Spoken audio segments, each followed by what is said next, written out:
down to tell my dad because he's a massive Corbyn supporter.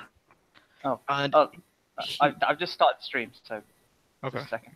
All right, guys. I've just breaking news. Amber Rod's resigned, so I just had to do a stream on it. So yeah, I'm here with Gerard and Cameron as usual. So yeah, let's. Guys, what do you think? I can't really say anything. I'm speechless. I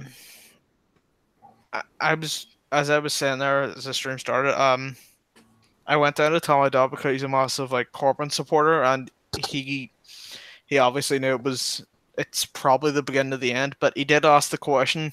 Yeah. Did she go willingly or was she pushed? Because when you usually see resignations, it's just Luke's here and he says, "I'm glad that she's gone." So, yeah. Oh, already 6 people piled in. Oh wow. 5 watching. All right. Yeah, I mean, I didn't expect this. I wanted it to go, but what? No, I'm not. There you are. I'm not. You are. Oh, hi there. Hello. Hi. Yeah, I just had to do a stream, but yeah, I was shocked. Yeah.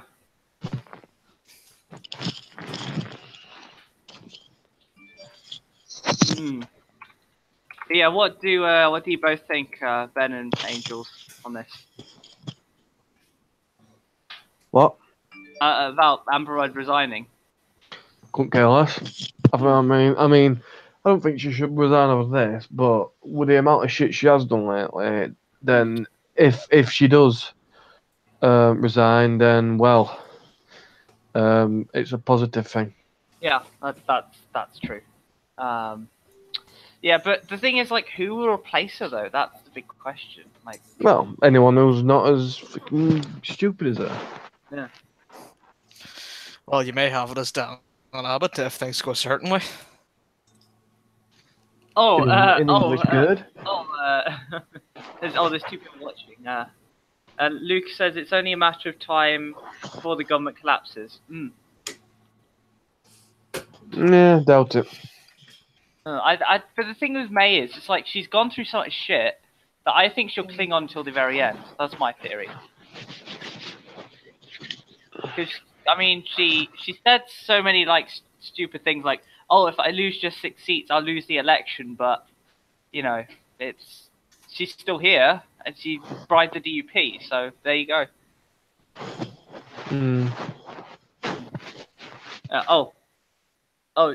G Whistler's for fuck's sake, I was about to go to bed. Sorry, G. Breaking news. What can you do? Oh.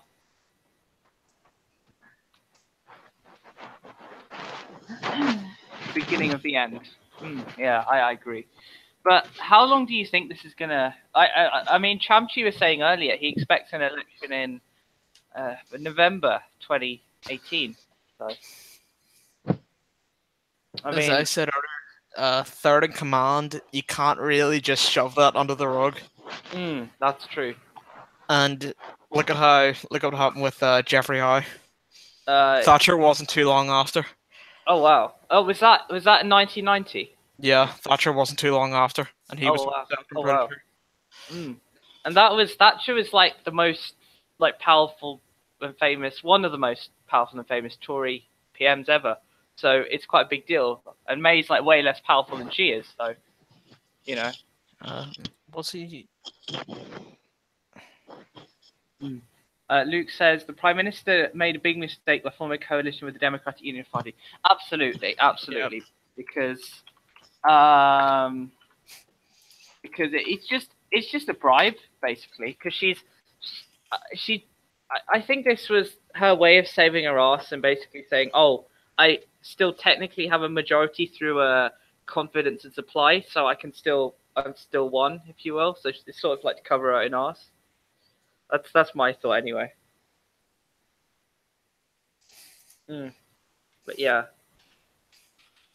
The thing is, is there anyone competent enough in the Tory party to actually replace her? I don't think there is. What, to replace Amber Rudd? Yeah, I'm not sure. Is there any good homesec people that can like good people as homesec that could sort of. Karen Bradley is 6-1 to get it. Wait, how are you checking your where are you getting these odds from? James just posted in the bullet chat. Okay. Ladbrokes. Oh. Who? Okay. James Phelan. Who's that? Yeah. Yeah, who is it? Sajid Javid now 3-1 favourite to replace Amber Rudd. So Michael goes 4-1. Jeremy Hunt is 6-1. Oh god, Jeremy Hunt. At least he won't be messing with the NHS. Look, go. 6-1 is Karen Bradley. I haven't heard of any of the apart from Dominic Raab and Esther McVeigh. I haven't heard of any of the other people. Your boy Dominic Raab. No, not gonna happen. Three words. Not gonna happen. Imagine Esther McVeigh getting it. Oh no. No. The poison dwarf. No way. Poison dwarf. What? Yeah, I mean, I can talk being 5'3", but I'm just saying, like, she's just horrendous. Nah, could be worse. Actually, I'm not really Jeremy sure she could. Well, yeah, she could. She could be James Brokenshire. There was a laugh there. Yeah, okay. Well, Yeah. James Brokenshire off for illness anyway. Who was that? Tom Tugendhat or something? Like Tugendhat. Tugendhat. That's it. And we're like, who the fuck is that? And he was like the only person that we hadn't heard of on the list, but he still had the same odds as like two others. Yeah, the same odds as like bloody 200 to 1. Rab and someone else. Oh no, that was actually less than. That was probably 50 to 1 or something. 100 to 1. Probably. Why did she have to resign this late? Yeah, well. That's what Theresa May and the Tories do best. They just play it out, don't they? No, me by this late in the day. Oh, okay. I Quite don't know. bad for Theresa May, though, to be fair, being already so weak to have one of her key allies. Tugendhat. Tugendhat. Oh, yeah. Okay. I still don't even recognise him. Rudd's finished, definitely, because it didn't. Rudd, G says Rudd's finished. There's no way she can survive an election. But didn't Rudd only win by what 300 votes? And didn't she have to have 5 recounts or something? Mm-hmm. Exactly. So there's no way she can win the next one. Oh god. Luke spelled Elvis Duck as Elvis Dick. I find that weird. Stop it. There is no excuse. Luke says there is no excuse for the reason why she formed a coalition with the worst party in Northern Ireland. It's power. It's just power hungriness, really. That's what I can say. Yeah, she'll lose her seat next time, sure. Yeah, definitely. Oh god. I'm just she won. Well, certainly now. I mean, yeah, definitely. I mean, and G says she won because the vote was split with the Lib Dems. So, yeah, not surprised at all. But oh god, I don't. I'm not sure honestly. Next Home Secretary odds. There was one that just 25 minutes ago, but that was Michael Gove at 4-1, which is first. Oh my god. Yeah, that was the one before the latest one, which is Michael Gove at 4-1, which was just I don't know, what is it with Michael Gove? There's something wrong about him. I don't. Yeah, you know why? Because he's a sneaky bastard, and he's always like scheming for his Not right, own Gove. gain. Not wrong with Gove. There's everything wrong with Gove. Gove's a decent bloke. I think Hunt should get the job. It's Gove's eyes that make you don't trust him. Yeah. Like, I look at the odds. Jeremy Hunt's at 6-1. Yeah. I know. All I can say is get Hunt away from the NHS. Get Hunt away from the NHS. That's all I can say. No, but it doesn't matter. They're just going to put another lackey in that's going to devastate it. So it really does not matter at this stage until they change their game plan. It doesn't matter. I mean, maybe the replacement will have slightly less psychopathic eyes, but aside from that, the agenda's laid out, lads. Well, let's psychopathic. Let's say Esther McVeigh gets it. you wouldn't say that, right? Please. Oh god. Esther McVeigh's fucking stupid. Oh god. She can. Okay. She could. You can fuck right off. Yeah, and Luke Warner says Elvis Duck. She could find the coalition with the Welsh National Party. Tell you Being what. Tell one you no. MP. Tell you what. We get Arlene Foster in. That is the Oh, stuff of my triggered nightmares. Wow.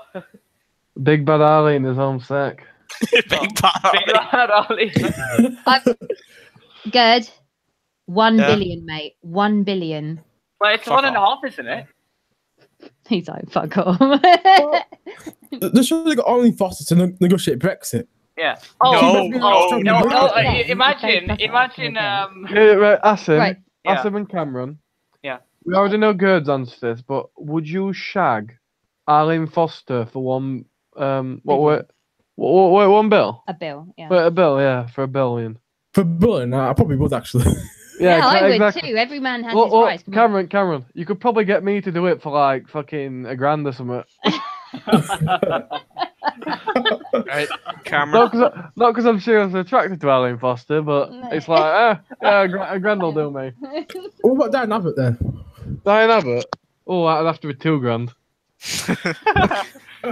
High standards here, lads. Yeah. No, well, the thing is, Ben, she'll tell you $2,000 and she'll give you £200 in the end. What, with Diane Abbott, yeah. Yeah. Oh, God. Luke says, I would prefer the Welsh Nationalist Party in a coalition with the Tories over the disgusting DUP. For once, Luke, we agree on something. Okay. Well, Okay, and then Rowan says, get Larry the cat to replace her. He'd do a better job. His tweets are gold for a start. Oh, Ryan's here. Like, I can't even see the side chat. I'm Oh. usually a lot more diligent. Oh, okay. Should I just link it to you in the yeah, Hangout? just throw a link into Hangout, rather. The reason that she couldn't actually say is because she had dual links open, but Oh, God. Not because I opened it. no, but I'm like, oh, she needs to get on with her dual links today. Oh, God. Time to scar through Twitter. Yeah, Larry the cat would be good, actually, yeah. Yeah, I mean, they should get Larry the cat, the other, I forgot what the other cat's One name minute, was. right. Yeah. So 10 Downing Street has a pet cat, right? No, it's 2, I think. Was it 2? I think it's 2, yeah. Oh, no, Because I got this right on the political guess 2 and now I've forgotten which cat it was. anyway, they have a cat, right? Yeah. They have a creature of the feline variety that may or may not be multiple of that creature. Yeah. Right. Well, I'll fucking kill you because you made me forget my point. So let's move on. Luke says, how about the Alliance Party in Northern Ireland and the Social Democratic Labour Party in coalition with the Tories? SDLP will never go with the Tories. You could not fucking pay them $2 billion to do it. And besides, they have no MPs anyway. Right. So they've got a friendly neighbourhood cat, right? Why don't they just have like a tramp instead? Oh, okay. So what do you mean? It's the home sec? Yeah, just drag a tramp off street. I'm Yeah, sure she'll do it at Yeah, the road. I mean, they should just have just drag some random person in the street and say, "Oh, you're gonna be home sec." That's it, really. Yeah. It's a pointless job, so just Isn't what is get home to it, sec? Isn't that stinking like stink. immigration and foreign aid and stuff? Right? Tramp. Yeah. Oh. Angels. Mm. Do you remember that Dutch guy you said if I could give you a lecture one time? The science guy. Mm-hmm. I just found his Twitter. Mm-hmm. Mike Galsworthy. Mm-hmm. You just gotta go. Mm-hmm. Mm-hmm. Mm-hmm. Mm-hmm. Mm-hmm. Now the real question is, election or no? I'm Election not or sure. no Well, election? it's more likely at this point. Let's be honest. I don't know. There's been 4 resignations in 6 months. Oh God, yeah. How many have there tell us been? It's all. Amber Michael. Road. Yeah. Are you counting James Brokenshire? Damian Green. Damian Green, Michael Fallon, and Amber. I don't know. I don't know the fourth one. Um, I'm really I had a list up here. Hang on. Oh, and then Luke says, "What about Jerry Adams as Homesec?" Girl would that love would be something else. There was Pretty Can't Patel. we just can't we just exhume like Thatcher's corpse and have that? Oh God, not that. No, but that's just you'll privatize everything again. Like whatever's left, you just privatize it instantly. At least she's a woman with morals. Yeah. Or at least a woman. Whatever you say about Thatcher, at least she was strong and stable. There's more ideology in that corpse than there is in Theresa May. Oh God, yeah. To be fair, even my dad agrees, right? And he's like one of the kindest people, like he really is. But Yeah. like even he agrees that she's absolutely horrendous. At least Thatcher had a clue with what she was doing on Europe. Oh God, yeah. They can piss right off, they can. They can, yeah. You sound a little bit like Dick Van Dyke's character from Mary Poppins. To be fair, I'd work on it a little bit more, dude. Sharp. Sharp. That's very EastEnders of ya. And then, Average Joe's in the chat as well, so that's good. Oh, Average Joe says Pretty was the fourth one. Oh yeah. Oh, Yeah, the whole Israel thing, of course. Mm. Dodgy piece of work. Luke says, "I hate Sinn Féin and I'm against republicanism. I'm telling you, a coalition with the Conservatives, the Alliance Party, Social Democratic, Labour Party, and the Welsh National Party could work." That's a pretty big coalition. I'm not sure, mate. Germany also had a rainbow coalition. Look at how that turned out. Oh God, yeah. Which rainbow coalition we're talking about? The one pre. Yeah, and then Elvis Duck is like, "Luke, stop it." Oh God. Oh. Rowan's like, sorry, Road Dog is like, what a dog's dinner. Hey lads. I'm seeing here if there's anything like that is indicating that May will resign. I know it's like a couple of minutes after it happened, but still. Why is Luke against the coalition with DUP? The coalition with DUP is unacceptable. Luke, come on here and tell us then. You know, join. That'd be interesting. I don't want German-style coalitions. Oh God, yeah. Says Cameron, who's also in the Hangout. Yeah. Yeah, of course. I like reading out comments. Just. Oh God. And then Bob Elvis says, "Congratulations, guys, with the resignation." So yeah. I didn't think it was actually happening. I thought they would just sweep it. No, I thought they'd, drag it out as long as they can, because that's what they do best at this point.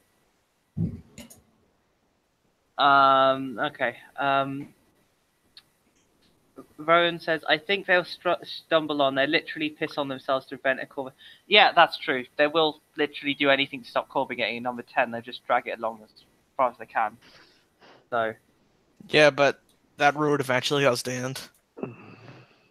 Oh, it says, and Luke says, "I don't want a Republican leader called Jeremy Corbyn as the next Prime Minister." Oh God. Well, he's not gonna turn it into a republic. He's not gonna do a whole fucking Bolshevik revolution. It's not even in the manifesto. So how can he do it? You know. It's not like he's gonna like. PMs have done many things outside the lines of their manifesto, and they've also done many things that they haven't done many things that are in the manifestos as well. Oh, so. like Theresa May didn't do anything in a manifesto, and Tony Blair went to Iraq, which wasn't in his manifesto. Yeah, Ben, even you have to admit he's not going to build up a red army and walk the Buckingham Palace. Don't fucking worry. I know he's not going to do that. But what I'm saying is, the argument that says, "Oh, it's not manifesto, so it's not going to happen," is not a real argument. Doesn't really work. That's all I'm saying. Hello? Okay. Yep.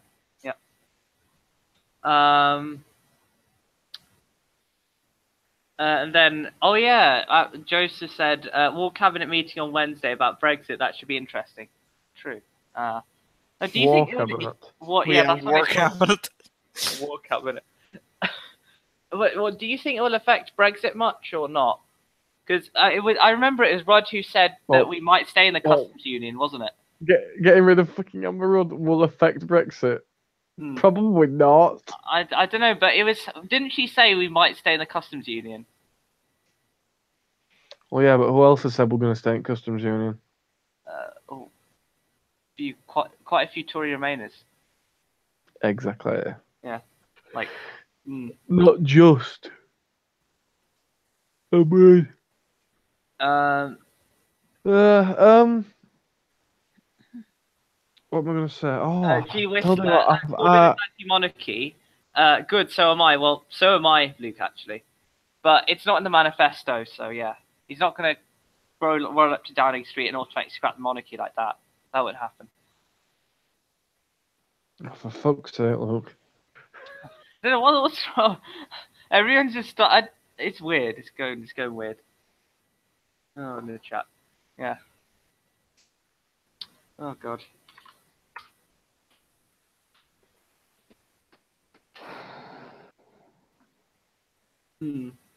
But yeah, do you? It's been called a customs partnership, apparently, and Mug is Oh. going ape shit. Customs Oh, Oh god. I'd actually like to see Mug go ape shit because he's now so well refined. It'd be pretty funny to see him go up shit. Yeah. This is a deplorable act, and you should all hang yourselves for it. You're doing proud of boy. Yeah. It's trending on Twitter. Good riddance. Oh wow. I'll have a look. Oh god. Yeah. I'm anti-monarchy too, so there we go.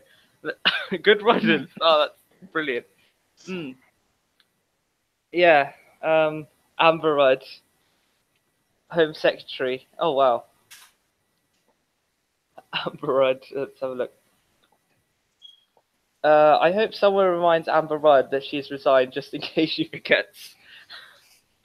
She might do. That's what Tories like to do. The percentage of Republicans in the UK is a minority. We have to do a referendum on it. That's the thing. After the Queen dies, I think we should have a referendum on it. Personally. What do you guys think? Politics. All right. Future. I'm checking the time of the next to see if the odds for the next general went up.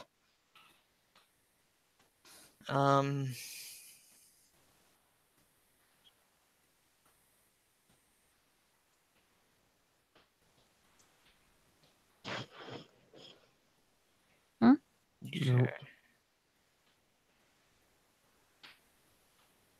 And Rodog says, I wonder why she couldn't wait until Monday. Well, I think she just did it now because most people would be asleep. She's like, I guess. bugger it. I'm done. I'm not starting another week at work. Oh I'm god. off for my holidays. Yeah. Oh god. Yeah. But she's still gonna get a comfy salary as a backbencher anyway. She'll lose about 50 grand though. I think government ministers on 100k. Yeah. Because wait, when did they last? They got a pay rise quite recently, didn't they? The MPs. Yeah. And Luke says you'll find that most people in the UK are pro-monarchy. Too late for the papers to change the front pages for Monday at least. That's gonna be. Yeah. What do you think the right-wing papers like the Mail and the Sun would say? I'm not sure. I hope they go with good They're runs. like, thank bloody God that they've got rid of her, just like I am. Yeah. Look, you lefties like it because it's another conservative gone. I like it because it's another one of those false fucking idols gone. Oh God. As Jesus once said, smash the false idols and something. I just looked up like the odds on the next GE, and it's a 3-1 for this year. What, 3-1? Oh shit. for this year. Where did you see that? I'm gonna have a look. Where did you? Paddy Power, it's 3-1. Oh shit. Okay. Well, it's just now, or? I'm not sure how quickly they update, but I don't remember seeing it that close before. Oh wow.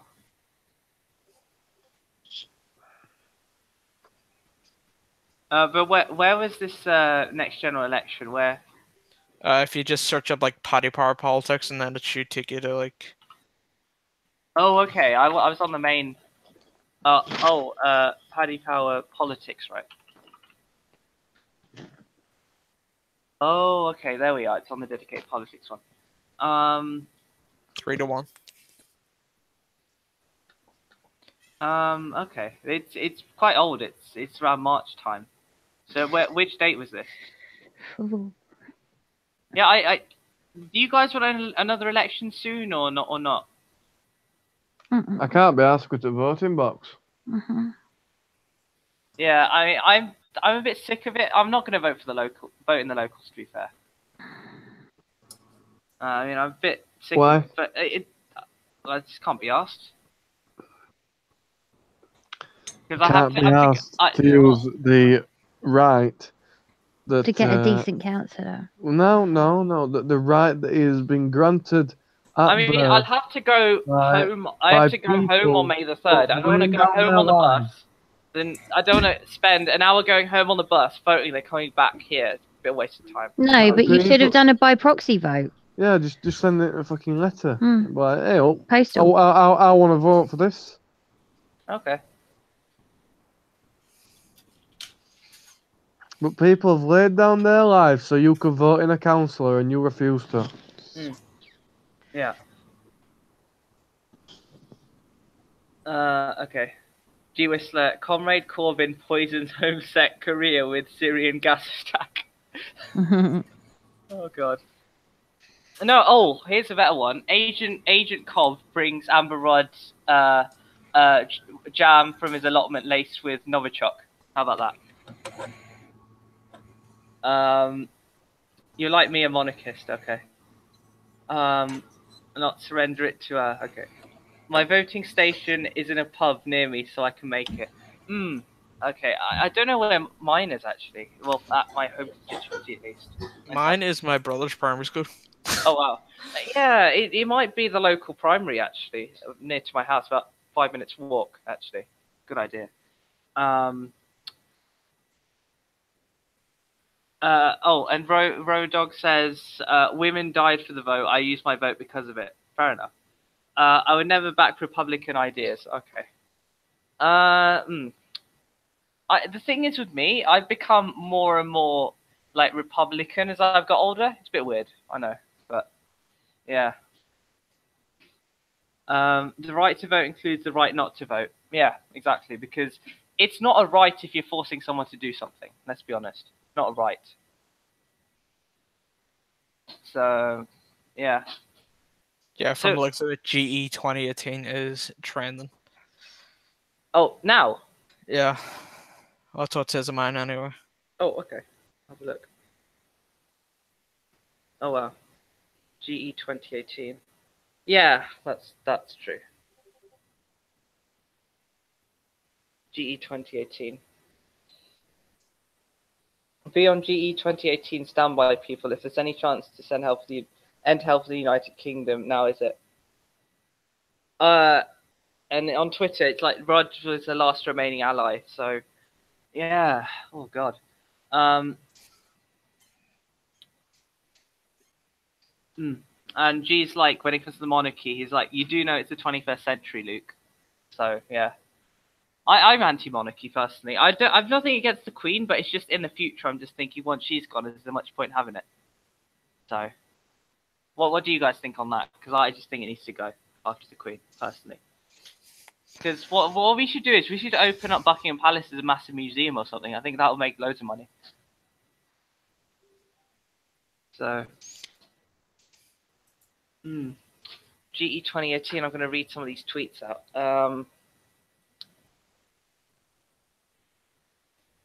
Yeah, unstable nation we live within could have been part avoided if the PM didn't put party before country. GE 2017 result was heck of a warning of don't mess with us. I mean, country before party. I mean, Cameron's done that as well with the referendum. So yeah, it's I don't know, man. It's ridiculous. They're literally doing it themselves, which makes it more. And the thing is, it's not as if Corbyn is helping them to be shit. They're literally doing it to themselves, which makes it more funny. Which, yeah, it's true. It's true because they're trying to smear Corbyn to try and get the attention off themselves, and yet it's sort of backfiring, which is hilarious. So yeah, oh god.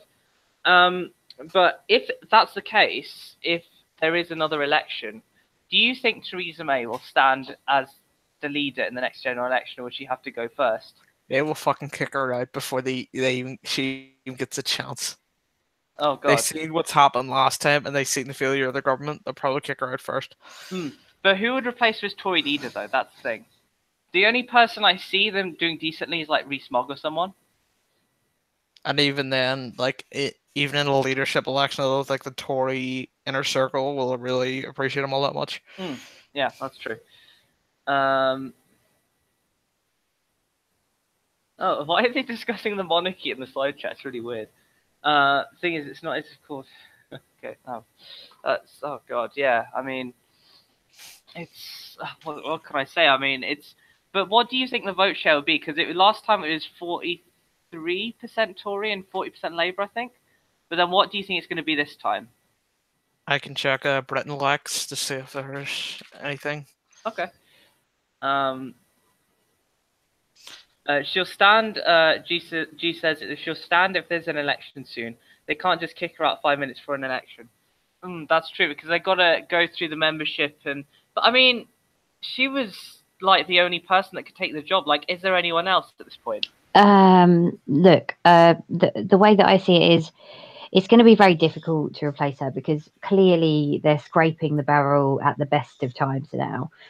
So I'm feeling like there might be somebody who's potentially more stomachable that might be able to be a little bit, I don't know, quote unquote, new or I don't think they're going to put it in the hands of somebody inexperienced, and that's the downer, because what it means is the electorate is going to be sort of lumbered with someone like Boris or Gove, who are toxic, and who most people won't back. So my whole point is I'm not really sure who's going to do it. Like, I wouldn't mind like a newer face. Like, I wouldn't mind like a Gavin Williamson, for example, but Tell Gav. Like I wouldn't mind him. What about Wi-Fi? I'm going to pass it to Ben because he can tell you what he thinks as a Conservative. Hello. Hi. Can you hear me, lads? Yep. Oh, you can. Good. And now I've had a earphone half tap. Yeah. What's the want? Who do you think would be the next Tory leader? Next Tory leader. Right. Who do I want? Jacob Rees-Mogg. Who do I think will get it? Probably Gove. Oh god. But I like Mogg. That's the thing. I like him. No, I do. Well, he at least stands for something. There is some ideology behind him. I don't agree with him at all, though. Yeah, I mean, I'm not saying I always tell people this. Apart from Brexit, I don't agree with him at all, but I still respect him as a politician. Yeah. Read the comments. You've only sent me 9, and I've sent you 12. Sorry. Yeah. Okay. G Whistler said, "Why don't everyone want JRM?" Because I think Swiss has said this several times. Like, he's sort of like the antidote to Corbyn, if you will. I think that's why people would want him. It's like Corbyn's what the Labour Party truly stands for, and Mogg, is closer to the ideals of the Conservative Party than what like traditional conservatism kind of thing. Yeah, rather than what this current lot is, which is just like let's try our best to be the centre ground. I mean, that's what happened. Like, that's what happened. Like, after Blair won, that's what they did pretty much. They just copied him. Well, Cameron was, but Yeah. Okay. Right, so Sorry.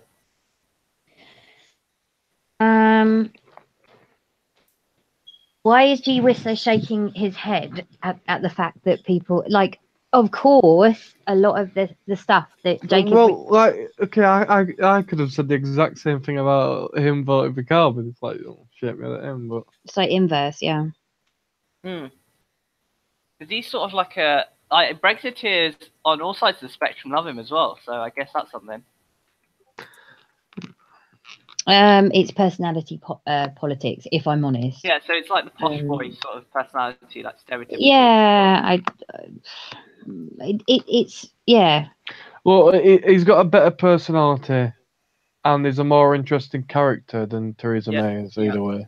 Yeah, that's true. That's true. Yeah, and But Callum says then people are looking for personality nowadays. So yeah. they kind of are. So it's not really about policy much. I think it's more to do with like sticking two fingers up to the establishment, even though Jacob Rees-Mogg could not be more establishment. But like, Well, no, because he's an establishment, though, he's is he? an aristocrat, though, isn't he? He might be an aristocrat, yeah. And they're always in the pockets of the establishment. But he he's says not what he thinks, the liberal though, middle class elite. Yeah, but he says what he thinks, though, and I respect that at least. And a lot of his views are contradictory to the majority opinion, so that's not really establishment. I mean, some of my social views, I'm not going to lie, are closer to JRM than they are to like centrist Tories, to be honest. Some of them are. That's because you're a white supremacist. Oh God. Luke says, I will back Jacob Rees-Mogg over that joke of a leader of Labour. Okay, fair enough. Yeah, Uncle Nige. I love Uncle Nige. Uncle Nige is the next Conservative leader. No, they should make Uncle Nige Brexit secretary. Yeah. Yeah. That would be brilliant. And then look at the faces of all the Liberal establishment just saying, what's happened? Now, I would support Nige as Brexit secretary, to be fair. I would support him. No, right. Yeah. Let's have a Nigel Farage. Dennis Skinner tag team. Oh, definitely. Did someone say tag team? Yeah. Oh, God, yeah. You would like that, wouldn't you? Yeah. I'll throw Galloway in there as well, actually. That'll be fun. Probably not him. He's a bit of a ruffian, isn't he? Yeah. Hey, weren't you saying that your mate had sucked Nigel Farage's dick? My school friend, my literally my classmate. Yeah. She has the same name as me too, except she has an extra L and an E. Her name's Annabelle Fuller. Okay. And she was Nigel Farage's mistress. So she worked for and she was like in the national press and stuff. And now she's changed her name to Trixie Sanderson. And I went to secondary school. Yeah. So like pre-college, basically. So I went to all girls school with her, and she was like a nutcase then, and she obviously is like a nutcase now. And because I mean, you'd have to be to suck Nigel Farage's dick, to be fair. No, but you'll get a hard Brexit if you do that. You know. Oh no! That was a great pun. Angels prefers David Davis's hard Brexit, to be honest. Oh my God, I do not. Well, he has double D. Oh. Oh my God, they just keep coming. Oh my God, even that was an innuendo. Yeah. Oh God. One ball Nige. Yeah. And Joe says when David Davis resigns, Uncle Nigel will be in. I hope so. If he resigns, I love Uncle Nigel. She probably got a gob around that one then, Joe. No. Yeah. Jesus Christ. Yeah. Angels, what would your reaction be if Nigel Farage became Brexit secretary? She'd be like, well, at least someone half competent at leaving the European Union's finally got the job. Yeah. I mean, to be fair, I'm not actually sure, because like I don't find Nigel Farage competent, but at least he's stuck to his principles. Yeah, and I feel like all the rest have just been really incompetent. So I'm not actually sure. Like, even as a Remainer, I probably would, and I loathe Nigel Farage, right? But but I like a bit of Nigel Farage. He's good. I'm not like, to me, I'd probably forensically take it apart and be like, is he a great negotiator? Yeah. Probably not. I mean, I'd say that this country probably has better ones. I think the only reason why he'd be in there is You've for, got like, the charisma of a publicity. damp rag and the appearance of a low-grade bank clerk. Which is what? Theresa May. Yeah. It was Van Rompuy. Yeah. You said that too. Mm. Yeah. It says here a new home sec is going to be announced in the morning. Oh shit. So Theresa May's like, oh god. What time in the morning? Should we just stay up and wait for the news? That gives me it like says until in the morning, 9 o'clock not to declare someone. Basically, that's what she's saying. Okay. Okay. Luke says, I don't care if Jacob Rees-Mogg is a Catholic and I'm Protestant, but I'm backing him because he's the only one that has a clear idea of what Brexit should be. Luke, I agree with that, actually, thinking about it. He used to talk sense on Brexit, to be fair. So, no wonder Farage never turned up to the EU, too busy coming across as mistress. She's funny, man. Yeah. But yeah, I mean, so will it probably be the 3-1 that was said earlier? But how accurate are these sorts of things? Usually. Like, how accurate are they? Yeah, I mean, it's God, just a mess. UK odds on to vote Remain. Oh, okay. This is interesting, actually. This is on Paddy Power. This is getting away from like this a little bit, and it says Brexit specials: 4-7 UK to vote Remain in a second referendum. 11-8 UK to vote Leave. 2-1 no Brexit deal to be reached by the deadline. 7-1 a second That's EU the referendum. To pay attention to, because and 20-1 is 3 EU referendums to be held before the end of 2020. of the people who voted for stuff, most people would not agree with that kind of rhetoric. That's just inflammatory bullshit rhetoric, and you know it. What?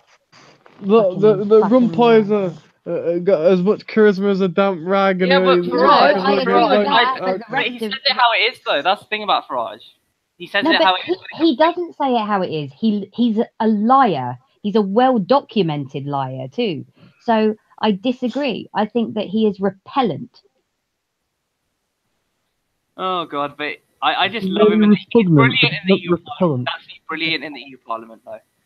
I can't think. I mean, there's few people that are as revolting as him. Like I don't have to like him on a personal basis, but the point that you brought up, do I think that he would do a good job as far as negotiating? I don't know. Is he a master negotiator? I don't think so. Well, no, but you don't need to be a master negotiator to turn away from a bad deal, Angels. To negotiate Brexit. Yeah, and so you don't have to be a good negotiator to negotiate arguably one of the largest things that this country has faced in decades. What I said was you don't have to be a good. Well, actually, I said you don't have to be a master negotiator because you used the word master in the first. Well, sentence. he's not good anyway. Right, okay. I mean, he's always going to be amateur and awful. Anyway, what I said was you don't have to be a master negotiator. Leave him with LBC. To walk away. Be done with him. To walk away from a bad deal. I could walk away from a bad deal. Exactly, good. You say no deal. Yeah, no deal. Exactly. I totally agree with that. Me. Here we go. All of the fucking you said all falling into line. Well, this is the Brexit channel, Angels. This is the Brexit channel, Angels. The same Leave rhetoric, the same bullshit, and you're all buying it, and it's sad. I'll tell you, right, hang on, I'll tell you how to do it, right? You sit down, you look at them straight in the eyes. No. Why don't you tell Ben? Because I'll be back in 2 minutes. Bye. This will be funny. You sit down, you look... She stormed off in a strop. No, I have not. I'm not. I'm going to the bathroom. You look at She's them, going to the bathroom. Okay. you sit down with them, look them straight in the eyes, and go, "You can go, whistle Dixie." Stick your fingers up and then walk out.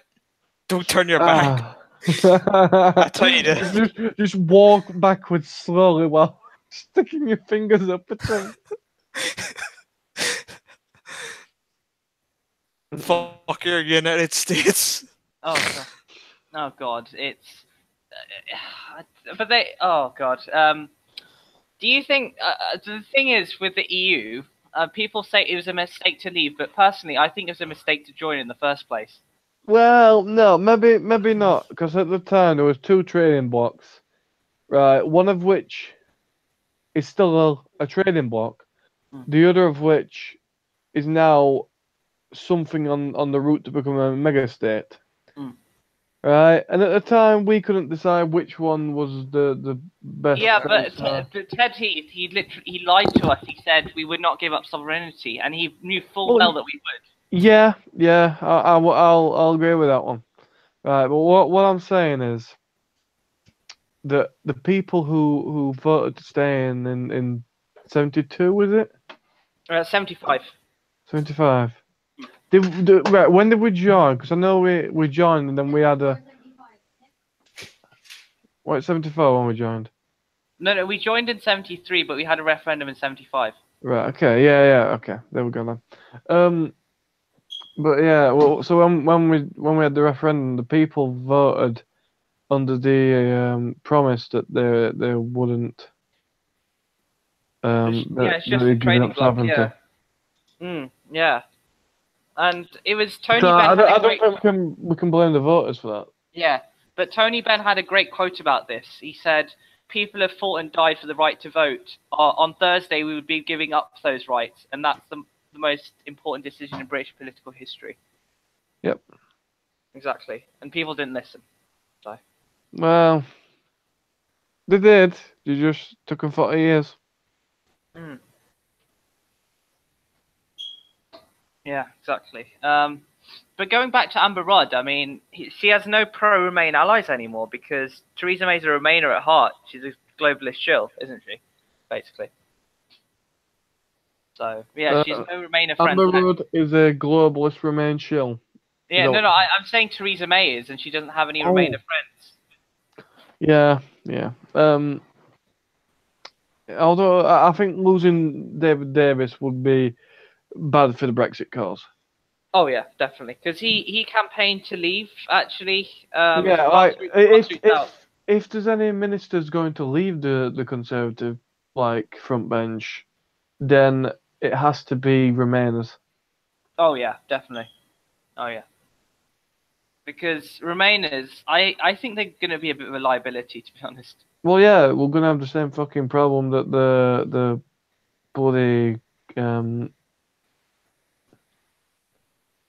Labour Party's got with its Remainers versus with the Blairites, and yeah, you have the Socialists on one side, and you got the Blairites on the other. Yeah, exactly.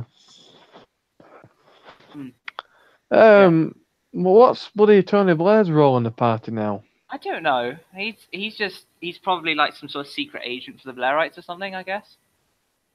Probably. I don't know. But he just sticks his nose in when he wants, to be fair. Yeah, because he's got fucking bigger. Oh god. Oh god, have you seen the side chat? You're calling me a liar, how dare you, sir? I'll be seeking counsel with the Queen, who I personally know, and you will be done for treason or something. What? Oh god. I think Callum's trying to bloody troll Luke at this point. Oh god. Which, I mean, yeah, trolling Luke has become a channel-wide sport, to be honest. Yeah. And I refuse to troll him because he's on my side. Well, I could have a good go at trolling him, but Luke, the way he falls for it rings bad for the lot of us. But isn't Luke like more right wing than you are, right? Well, I don't know. I've never got the compass out and slapped it on him. Yeah, I think he probably is. I guess on say social issues. I think probably. Perhaps, but then again, it all comes down to like individual issues, really. Yeah, Like you same can do here. a bloody compass test. and- Yeah, but I mean, what Chamchi's noticed, he's told me that I'm getting more left wing as I go along, and I was like, "Why? Because you're radicalizing me." Well, no, I ain't noticed that, but then again, That's what he observed. He said, "Oh, you're getting a bit more left wing as you go along." But yeah, I probably will. But I mean, I was a brainwashed Remain supporter before the general election, so things can change. So I could probably get more left wing, I guess. Anyway, oh, this weird. They're talking about the monarchy in the side chat, and it has nothing to do with the monarchy. uh, hmm. Anyway, I mean, but what time in the morning will they announce this? Oh, what's the like a new home sec? What time will they announce it though? I'll have a look. New home secretary. Amber Royd resigns as home sec. they probably won't give you definitive time. Financial Times, BBC News. Amber Royd resigns as home They sec. gave me an nail file. No, it's my pen on it, but I need it as an Just keep it because I've lost it about a million times. Right. Telephoned and his head's flying opposition. Windrush Frau. Oh god. Because wasn't the logic that I think it was Chamchi was talking about how Theresa May basically help create this Windrush scandal, so she should go too. Do you think that's right? Do you think she should go as well?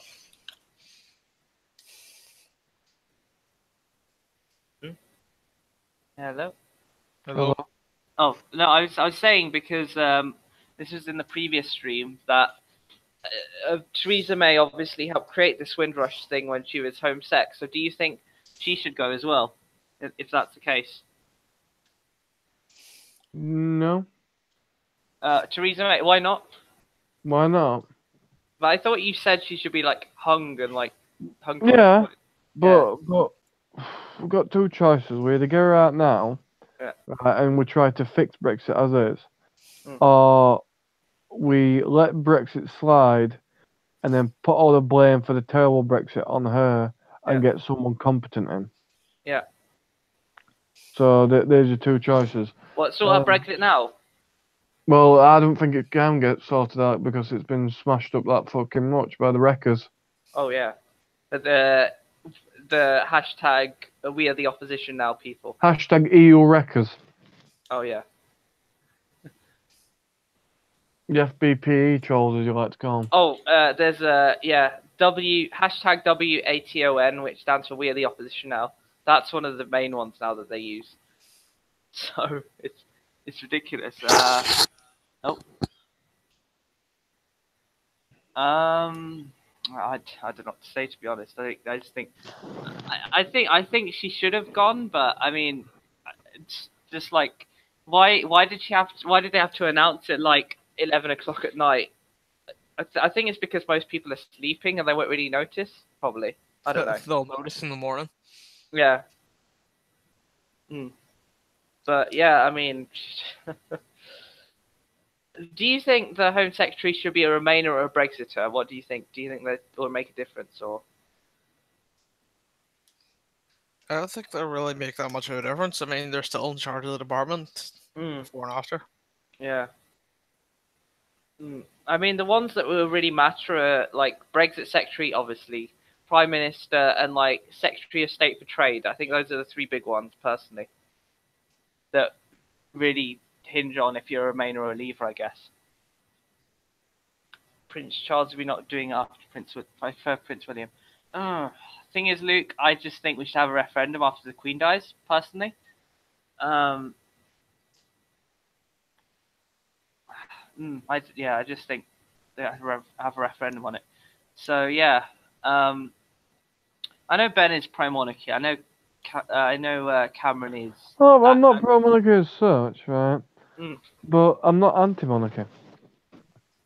So I think that the current monarch in power at the minute, or at least the monarchy in its current form, He's Yeah. so declared that we might as well just keep him around No, for no, no, I the meant for the after the benefits Queen we'll get. dies. What do you think should happen? Oh, that we should keep on with the monarchy. Why? She's dead, so I think we should have a referendum on it. Well, all right. If you want to have a referendum, have a fucking referendum. But right, I'd personally vote to keep the monarchy because I do think the British monarchy brings many benefits to the country. But the thing is, like what France did, they abolished their monarchy and made everything museums, and they get loads of tourism there. Pardon? What I said about France, Yeah, I misheard. everything's museums there, and they get loads of tourists there. So I think that's what. No, no, they don't get as much tourism as we do. The amount of tourism we get in our like sort of like our crown related stuff, Yeah. is much more significant than most of the countries, even countries with existing monarchs. Hmm. Like say like fucking Spain. Oh yeah. Joe says Paul Philip Hammond needs to find a new Remainer friend. Oh God. Yeah, because wasn't he the Brexit saboteur in the cabinet before? Like a berry strudel with custard. Well, You like it? I don't know. Try then.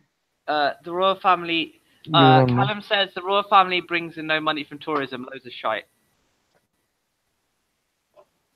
Oh, Luke wants a link. Sure thing. Drop it in there. Oh, sorry, that's the wrong one. Sorry, that's the watch link. Hangouts link. Just a second. I think the tourism argument is quite weak because what brings in the money is the properties that are owned by the monarchy that Well, attract yeah. tourism. It's not just the tourism though that you get. You get the income from the Crown Estates. All right, yeah. That's another thing that we get from Is the that- monarchy, and that is because right.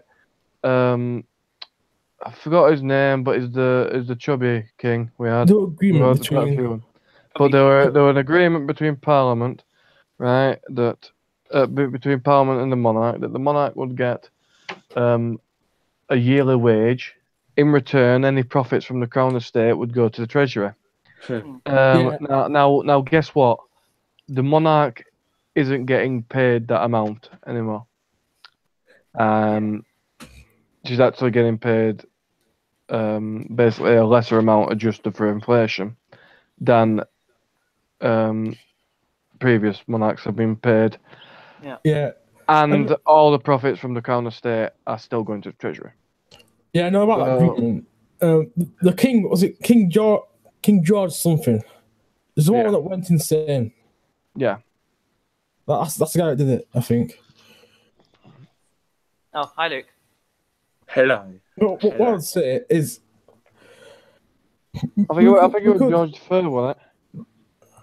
we could literally nationalise it or buy it off the monarch if you get rid of the monarchy, if you wanted to. Well, yeah, but we have such thing as private property.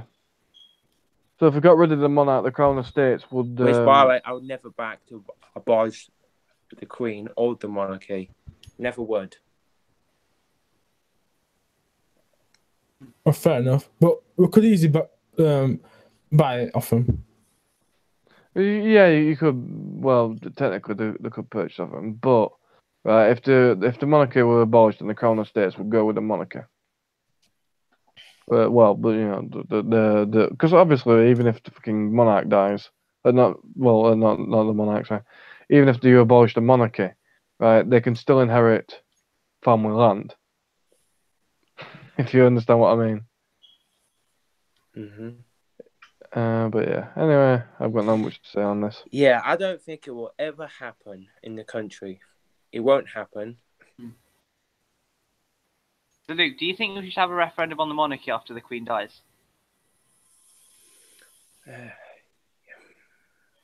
Personally, I think no, because a vast majority of the people would not back it anyway. Yeah, but what percentage do you think, if that's the case?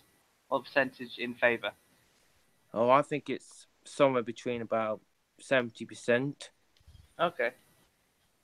Hmm. Because I know many British people are not a Republican type. Mm. Oh. It's weird with me. I've become more Republican as I've got older. Actually, it's a bit weird. Oh, so right. What I'd say to that is, I can't see the support of the monarchy going up anytime soon. Well, I can't see it abolishing the monarchy anytime in the future.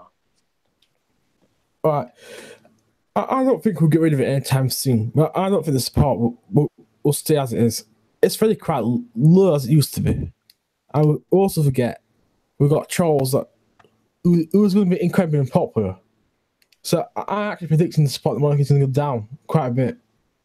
I know if there's a referendum today, people will vote to keep the monarchy by quite a landslide. Yeah, definitely. So yeah, going back to Rudd, because that was the point of the stream. What do you think about the Rudd and her resignation? I think it's a great thing. Very great thing. And she's a Remainer as well, which helps. Oh, thank God she's gone. Oh God. Oh, I found the funniest thing was when she stood in for Theresa May and she was like, "Judge a spare record." I was like, "Oh God." found that really funny. Oh God. Tories, man. But what can you do? So, who do you think should replace her? Well, I think someone that knows what they're doing and not messing everything up. Yeah. Oh, and also, did you hear about, this is going off a bit, but did you hear about the Tory so-called deal on immigration with the EU, which is basically free movement? No, I did not hear about this. I know. I was shocked when I heard it, but I'll post it. I know.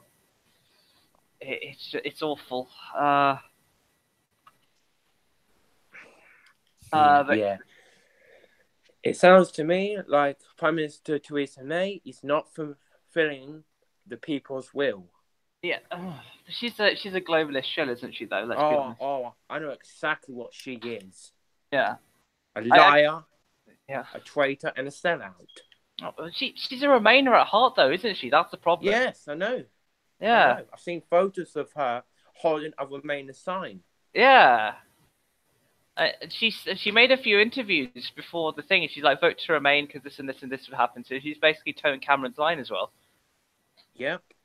Oh God! And I posted. I don't know why they picked a Remainer as leader of the Conservative Party. Anyway, it was a stupid mistake. I don't know.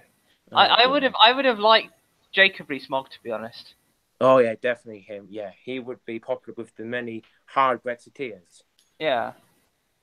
That's true. But I think he'd make a good Brexit negotiator as well, to be honest.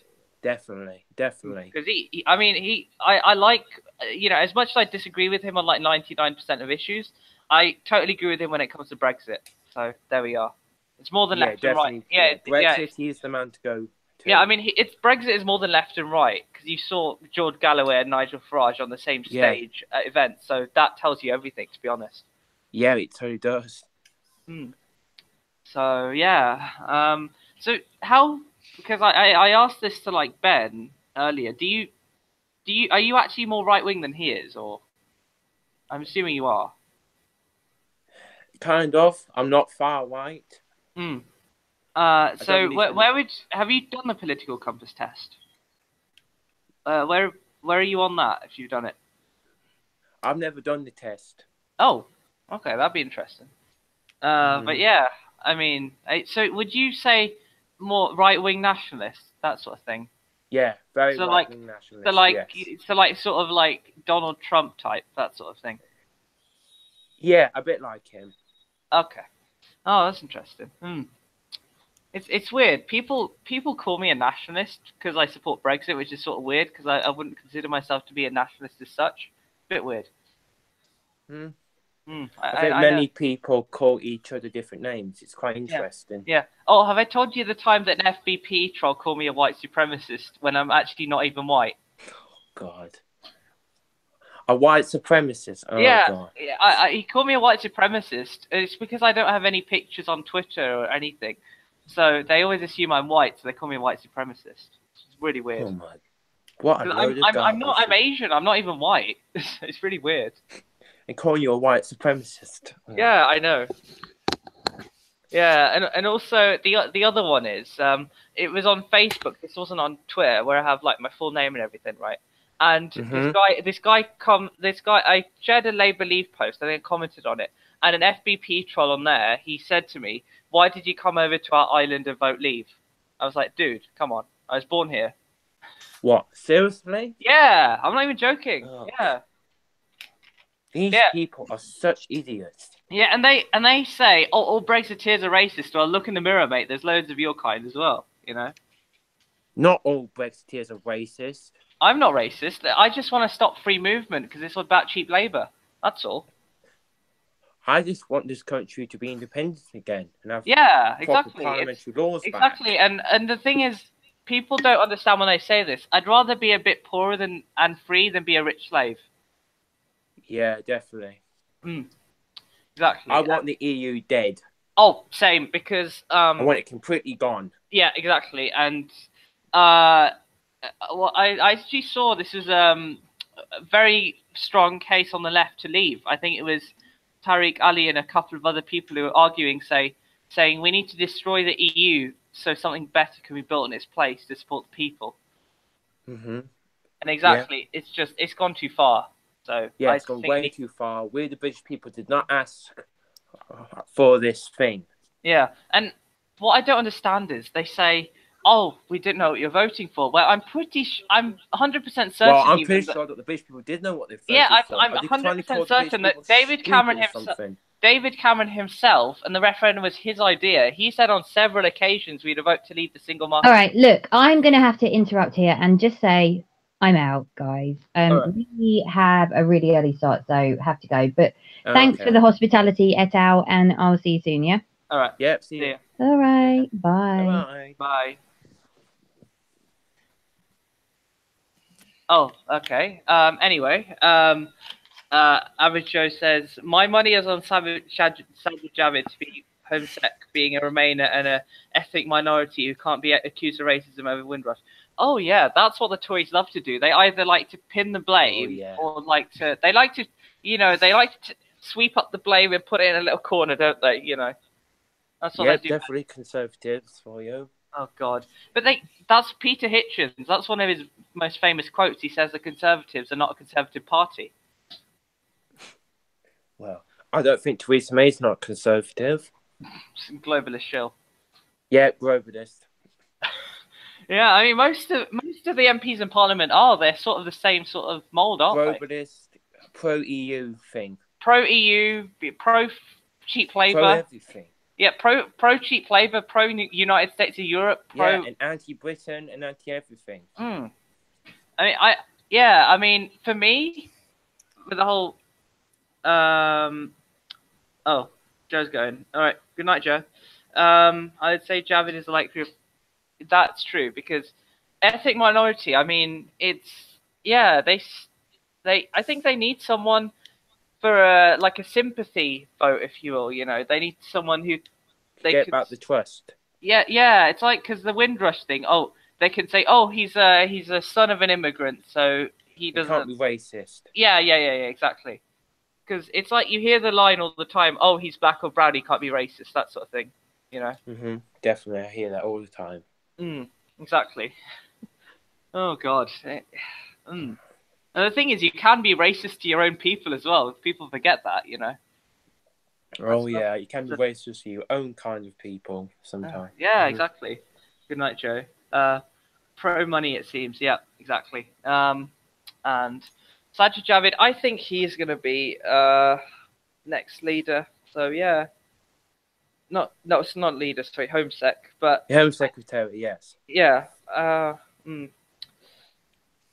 Yeah, I mean, and did you hear about the reports about David Davis apparently he's going to resign if they get a customs union deal with the EU? Did you hear about that? Yeah, I did hear about that. Yeah, what do you think? Well, first thing, I don't think he. First thing, I personally don't think he should go.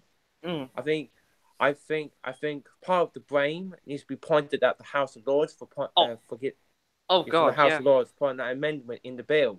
yeah. Do you think the House of Lords should be abolished? Yes, I do.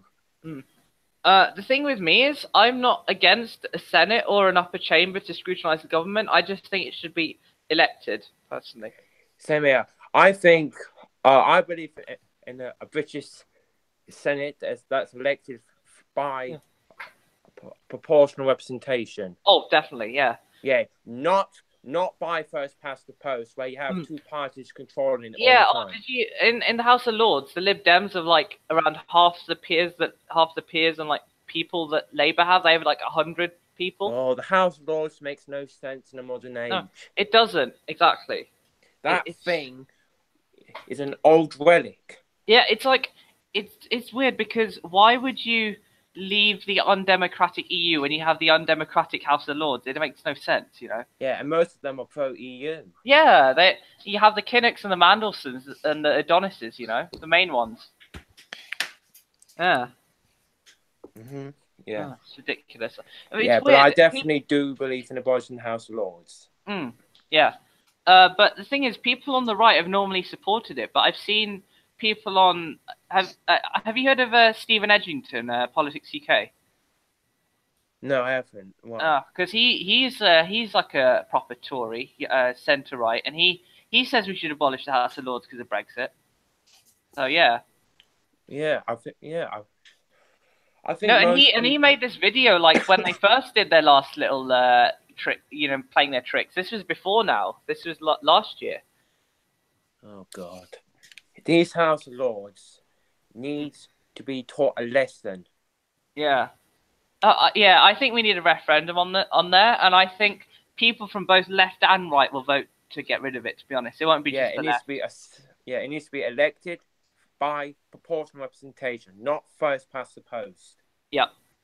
And the thing is, it's going to be funny because you see a lot of people on the right now saying we need to abolish it, but I think Labour will actually lead the campaign for it. It's just me, personally. I think, like, left-wing Labour people like, you know, Dennis Skinner, those sorts of people, I think they'd actually lead the campaign for the Lords, I think, personally.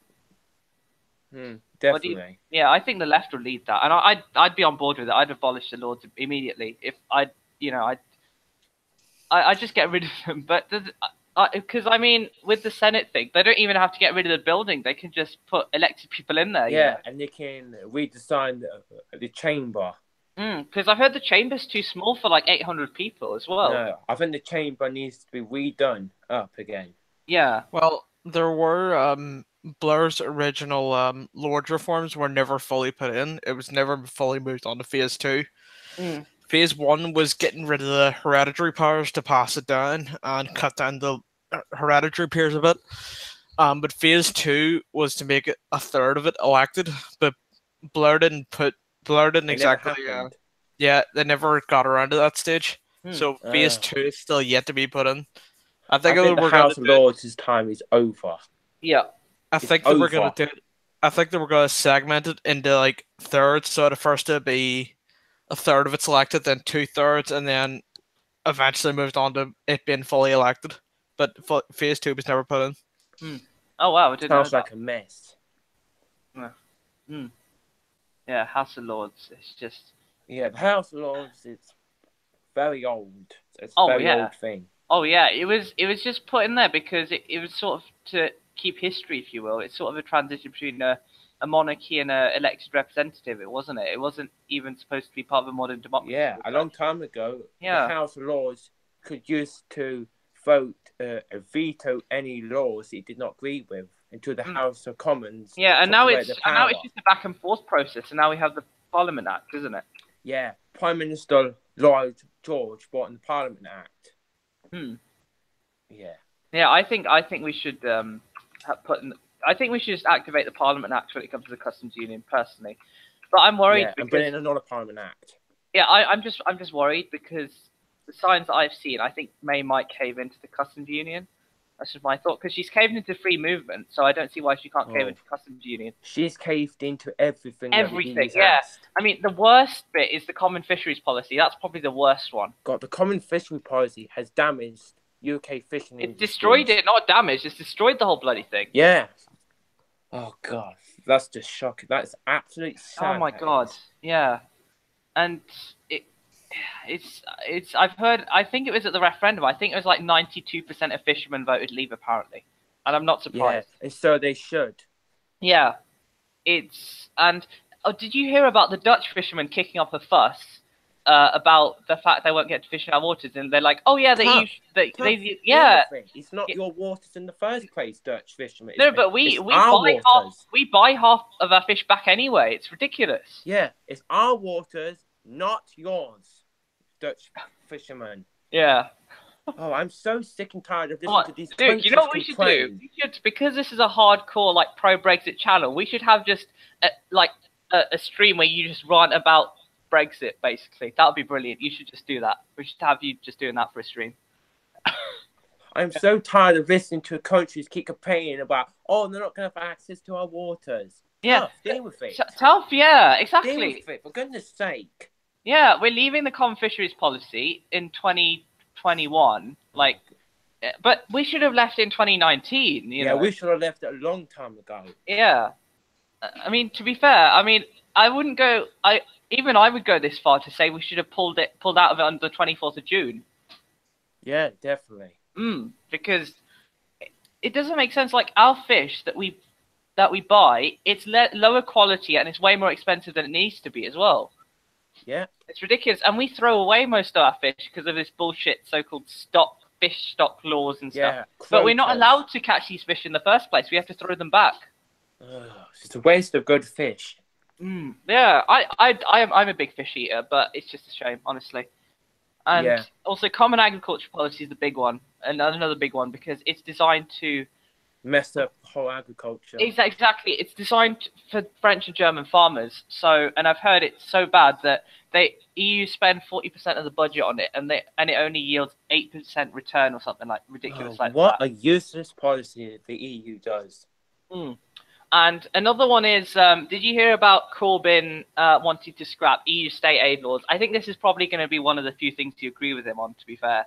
That we can't, that at this present time, we can't invest in manufacturing and industry without either it getting blocked or France and Germany kicking up a fuss. So I do agree that we need to scrap that. Yeah, we do, because we need to invest in our industries in the UK. Because it was Thatcher and Blair that sold everything off. Oh God. Oh God. What do you think of Thatcher? I hated the fact she introduced free movement and sold everything off.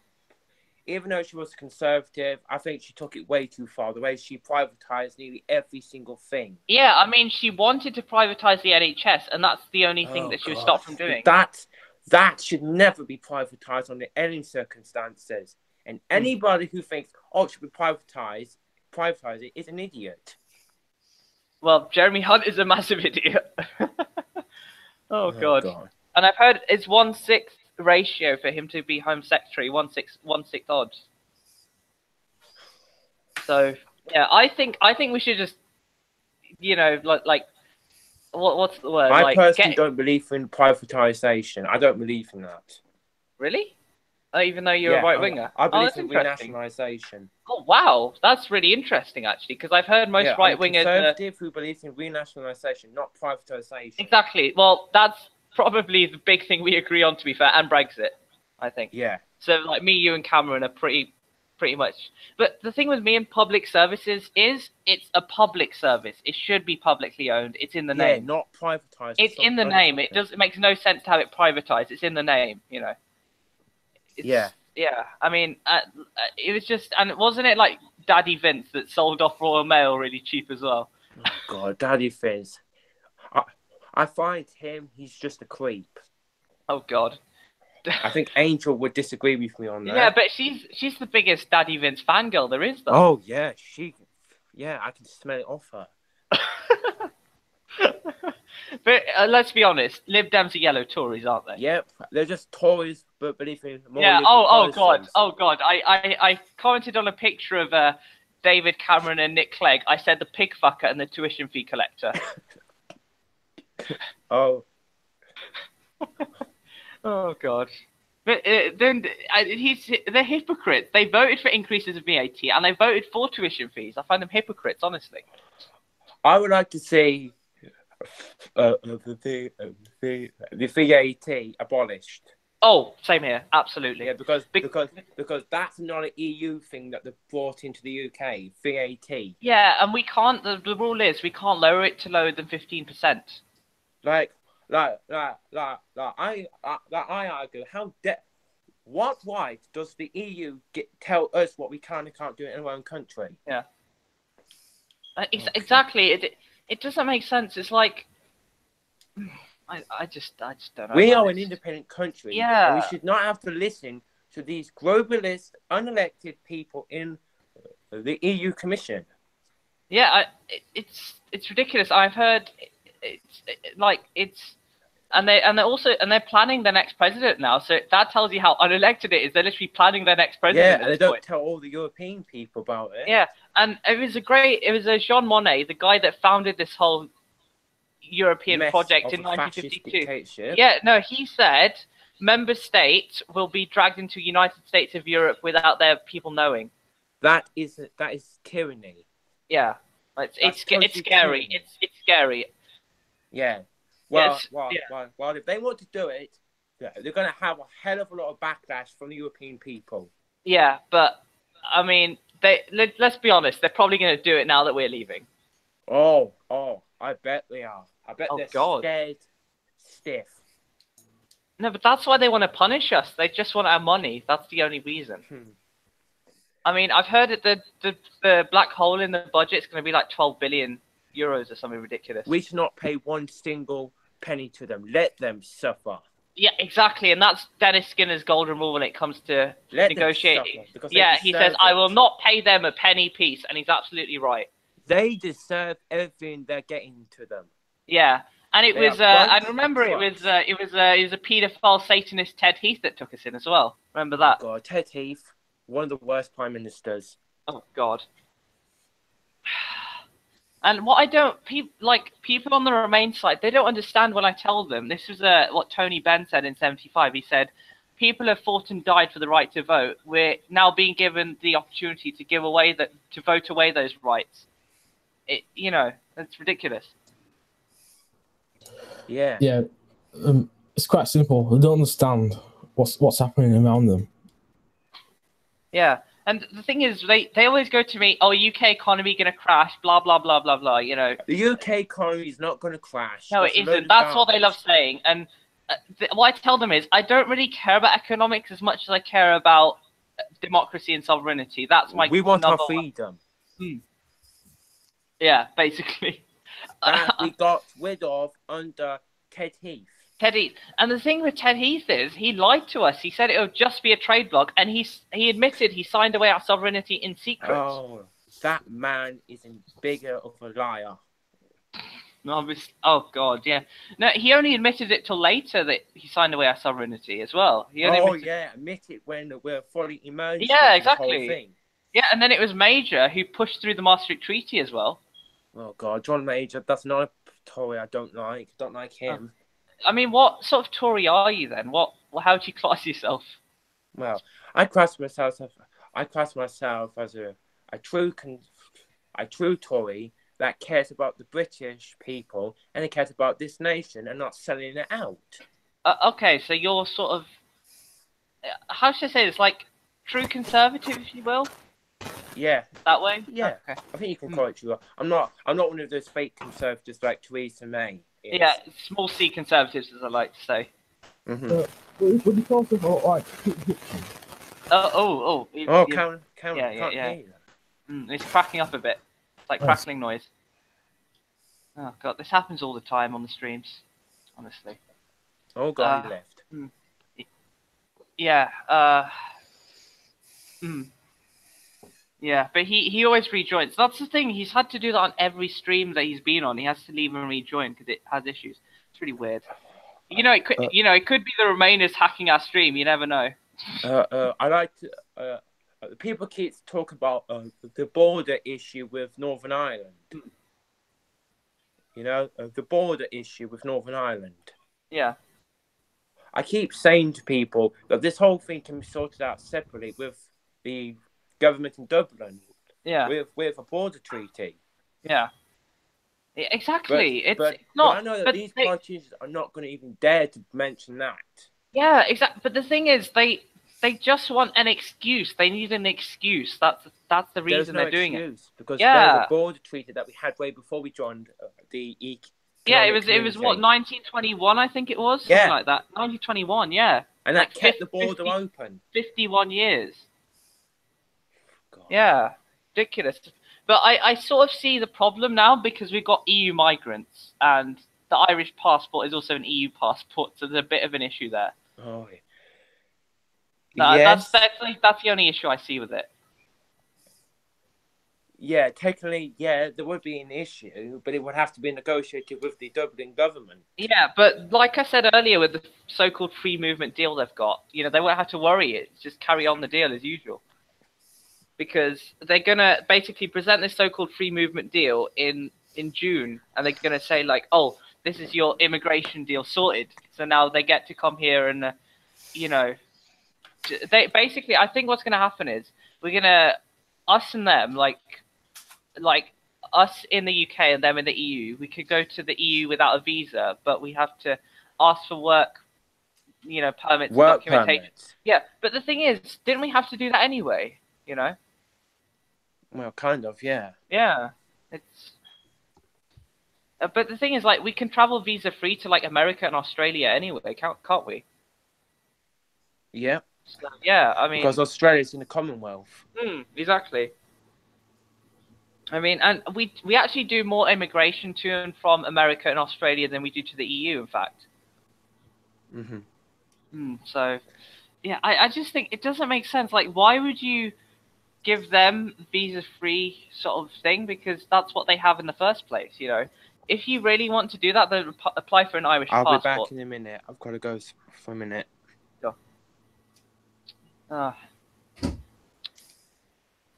So yeah, Cameron, what do you think about the so-called border deal thing? Has there been a deal? Yeah, not the border deal. I mean the immigration deal. Sorry. I just think it's ridiculous. And she's going to present it as well in June to the EU summit as well. This is ridiculous. It is.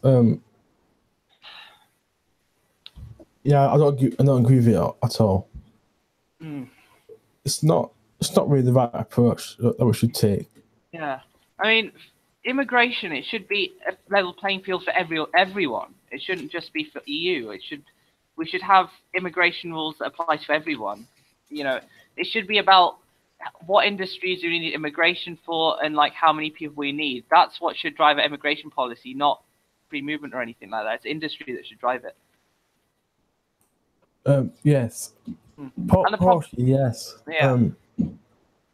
I think we need a simple work permit system because a lot of people commute. That's all you need. Exactly. And the other thing is, right, that the EU,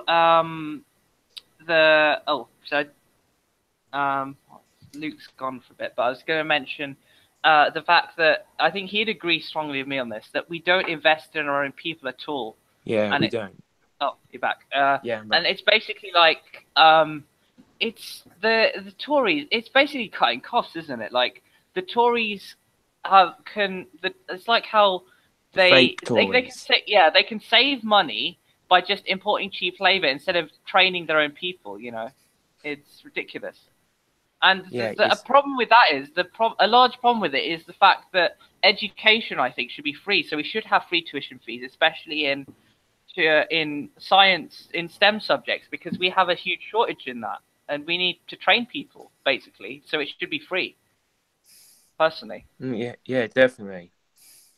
Because I think tuition, not just someone on the left, but just generally, especially when it comes to shortage of skills, I think tuition fees should be scrapped. I think it's just stupid. Yeah. Because most people, they don't even pay their debts back anyway. And most people can't even afford to pay their debts back. They get wiped after, 10, 15 years? What, 30 years, I think?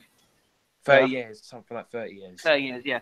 But the thing is, loads of people at uni, you hear about stereotypical students just messing about, doing all this. And I know why a lot of the reason is because they're thinking about this like, oh, I'm getting a huge loan. I can do what the hell I want with it. And I'm not going to need to pay it back. So that's why they don't even, work hard at uni. Think about it. Yeah. Oh. And they've got rid of nurses, bursaries, and doctors in the UK. Like got rid of them, so we can't train doctors anymore because of that as well. That's ridiculous. It's absolutely ridiculous. It needs to be reintroduced. That's really interesting. Like we're agreeing on loads of things. It's really weird. Are you sure are you sure you don't want to take that test? Look, I think you maybe. I'm sure. I'm sure. Yeah, you don't want to. No, it's fine. I'm fine. All right. But I'm a proud conservative person. I'm very proud to be conservative. All right. But it's weird because we agree on many things. I just thinking a raging lefty. Well, in my version of conservatism, I believe that education should be free. Yeah. And that people should not be paying for something that is a human right. Yeah, because we're paying taxes anyway, so we're putting money back into the system. It's stupid. I don't even talk about the council tax situation. Oh God. Oh, God. The council tax, that's another thing. It used to be called the poll tax. And the thing with me and taxes is, for me with raising taxes, I think personally we should get rid of tax avoidance first and then take it from there. Yeah, definitely. Yeah, the tax avoidance is a huge issue, and to be fair, you know what? Especially for the rich people. Oh, yeah, offshore tax havens. That's terrible because you're working in this country, like you're here in this country, that you should pay for its infrastructure, for your healthcare and your top services. It's for your well-being. It's ridiculous. And also with the whole tax avoidance thing, we can't truly tackle tax avoidance unless we leave the EU, because it's free movement of capital as well. Yeah, that's another thing. That's another thing. That's weird. We agree on another thing. It's funny because there's loads of stuff on between left and right. People don't think this, but there is loads of sort of, what's the word, like loads of overlap, isn't there?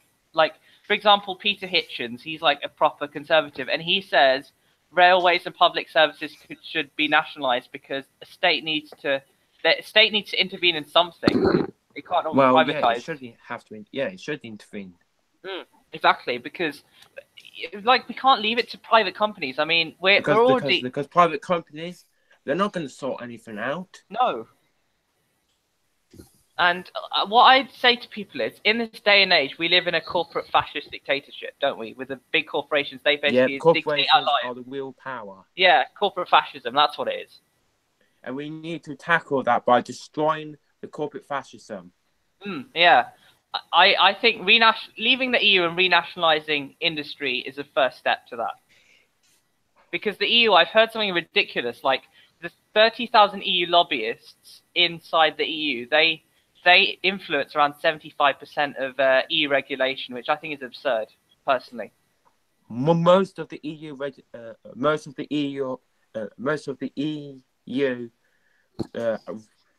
laws that are already in the UK, they have devastated the UK. Oh God, yeah. CFP, CAP. Yeah, all of them. If I was Prime Minister, most of them would all be abolished. Exactly. And yeah, and we're going to have to repeal the 1972 Communities Act, aren't we, as well? And I think there's over about 15,000 EU laws in the UK. Oh God, and I've heard around the referendum, it was around 50 to 60% of our laws came from the EU or something ridiculous like that as well. Well, I would suggest that you either amend them or replace them with the current laws that we had right before we joined the EU. And they love talking about workers' rights as well. And the fact is, like, even though the EU has done some good stuff, the fact is that it's done a lot of dangerous things. Exactly, and that workers' rights, like, most of the workers' rights we have are thanks to trade unions and people like that. And to get rid of them, you'd have to get rid of them in UK law, not EU law. Yeah, I know. And also, don't get me started on the whole Laval case and all that stuff with the free movement, where apparently, if you're a big company and you have offices in, say, Romania, you can you can basically bring workers from Romania to the UK and charge them like £2 an hour.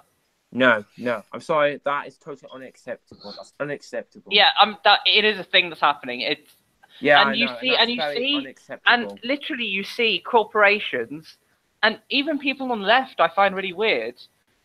People on corporations are not just, and people on left and right. They're saying, "Oh, it's really bad. We have to pay them more." Well, if you're on the left, especially, surely you should be praising higher wages. Surely that's a good thing, you know. Definitely. It's. I don't get it. It's. I will say, getting rid of all the EU laws will take a long time. Yeah. Oh yeah. Oh yeah. But there are a lot of bad EU laws that need to go, like the common fishing thing. Common fisheries, common agricultural, yeah, state aid laws are the big ones because we can't invest in industry as well. Yeah, all of those need to be abolished. Stability and Growth Pact's another one as well. Oh. That's another one. So there's just so many EU laws that have been dictating the way that the UK operates. Yeah, and it also was it the Lisbon Treaty where we gave away even more power, and they said they'd give us a referendum, but they didn't either. Oh God. Yep. So that means that we're gonna have to reclaim all the power that we lost. No, but the EU. Did you hear that the EU said no trade if you don't have ECJ oversight as well? Well, which I think is ridiculous. I think you just tell them to sod off. To be fair, that's what I'd tell them. I'll tell the EU Commission, if you don't trade fair, we will leave with no deal. Yeah. Simple as that. Yeah, because no country in the right mind wants to be part of a entity or fascist entity that's going to get bullied and blackmailed. Yeah, it's not even just a trading bloc. It's a fascist dictatorship, basically. It is. Yeah. And this was put in motion after World War II. It's all tied and one of the things I was reading about this, the people that planned the EU, it was a lot to do with it was Germany actually, and it was how will Germany win the peace after they won the war? Yeah, it's all tied in. And Germany basically run the bloody thing. They tell the Commission what to do. Find that ridiculous. Yeah. Angela Merkel, don't get me started on her. And then Macron's her bitch as well. Yep. French Macron is the bitch of Germany. No, but France has always been the bitch of Germany, though. Yeah, I know. Yeah, it's really funny. I was watching one of those air raid siren drills in France, and the top comment was, "Don't worry, it's a surrender simulation." That just proves how much of a bitch France is to Germany. Yeah. Oh, and now he's America's bitch with Trump as well, with this whole Syria thing. So he's everyone's bitch. You can argue that America says bitch with the way he's been influencing Trump. Identity joining the EU. I think all countries in Europe have lost their own identity. Oh yeah. Like what happened to Europe? What happened to the European countries that they could govern their own people and govern their own affairs without being interfered?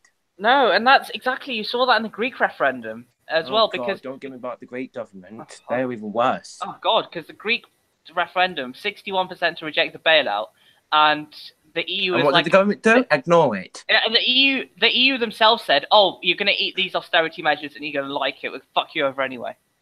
Oh yeah, I don't really give a care about the Greek people that are being forced into starvation and poverty. Oh God, and it's also the EU love rejecting referendums, don't they?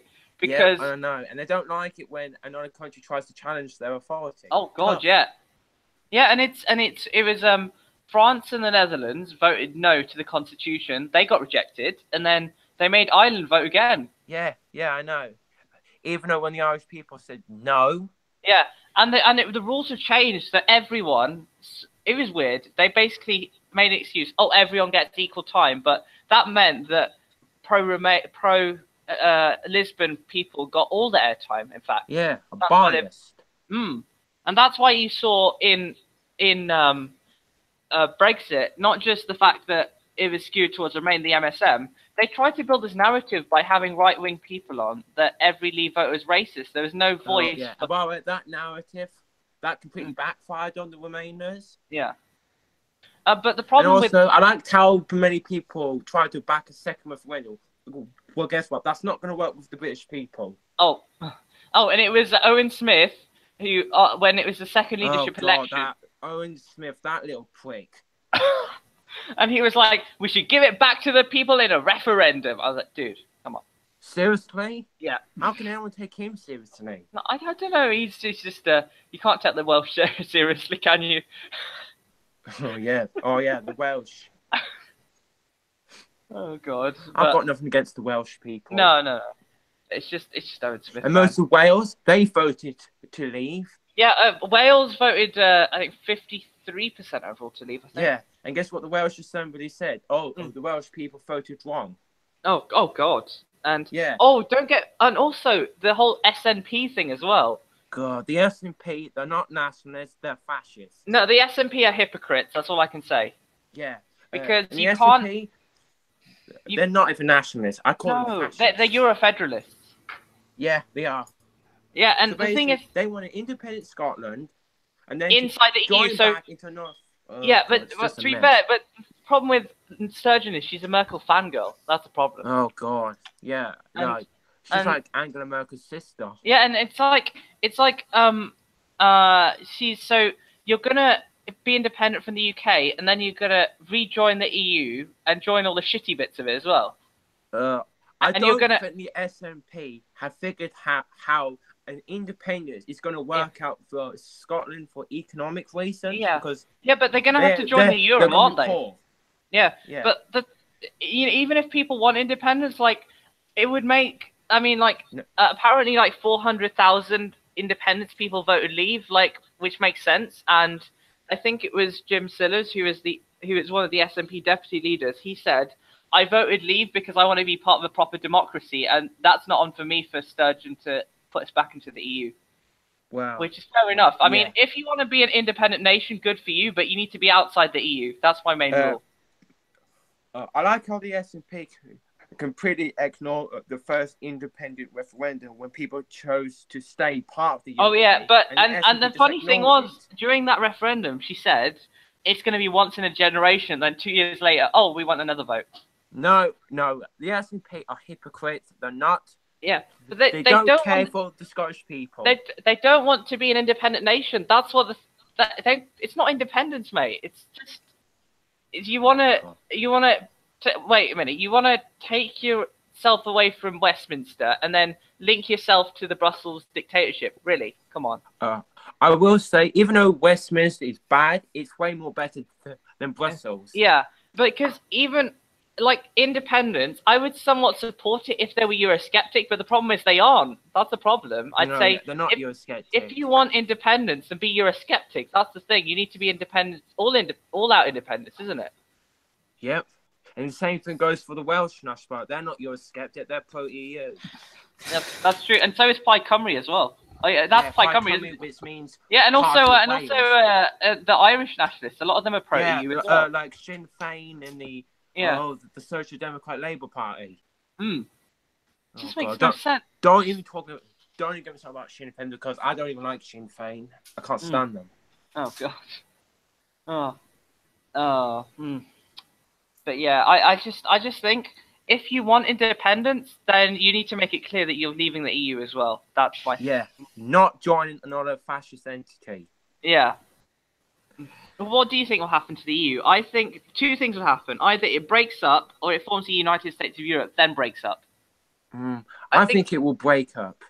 When do you think it'll break up, though? I can definitely tell you that the Eastern European countries, they don't want to be part of the United States of Europe. Oh, yeah. And Poland, Hungary, Austria, the Visegrad group. And 3 other countries. Yeah, Visegrad group, that's the one. Yeah, Visegrad. By the awesome Hungarian Prime Minister Viktor Orban. Oh yeah, he's pretty Eurosceptic as well. Oh yes. And also Italian elections, you had you had 5-Star Movement have not formed coalition. 5-Star and Lega Nord. Yeah. Yeah. What's up with them? Parties I support. Yeah. I support 5-Star more because I got some left wingers in there, left-wing Eurosceptics in there, so I support them. They are. Yeah. And I mean, what do you think should happen after we leave the EU? Personally, I think you'll disagree with me on this. We should go back to the WTO. Yeah. Personally, leave the EU dictatorship, the general election. Personally. And then we begin the long process of getting rid of all the stupid EU laws. Yeah. Yeah. I mean, you disagree with me because I would say Corbyn government after we leave, but that's where we disagree. Corbyn government. It depends what the people want. Yeah, but the thing is, they want someone left wing because you've seen that the fall of centre left neoliberal parties in Europe. That you've seen that, and that's the only reason why Labour did well here is because they became populist. That's the only reason. A populist, yeah, left wing populism. Yeah, that is exactly right. So we might disagree on that, but I think that's the only way that the left can win is if they listen to people. I mean, that's what Corbyn did. He did most of his stuff was actually feedback from people, and he went around the country asking people what they want, and he put most of the stuff in there. That's why he got 40% of the vote. Yeah.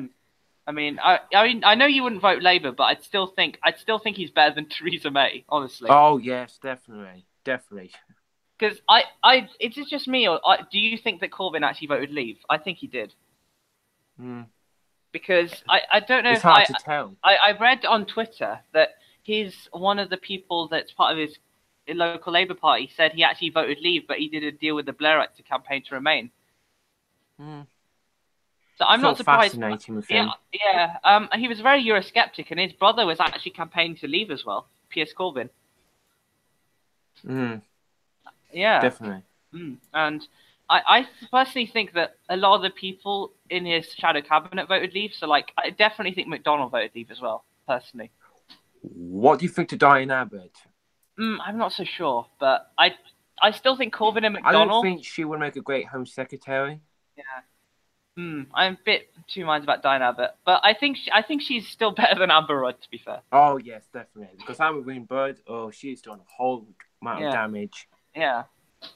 Oh, the deportation of British citizens from this country is an absolute disgrace. Yeah.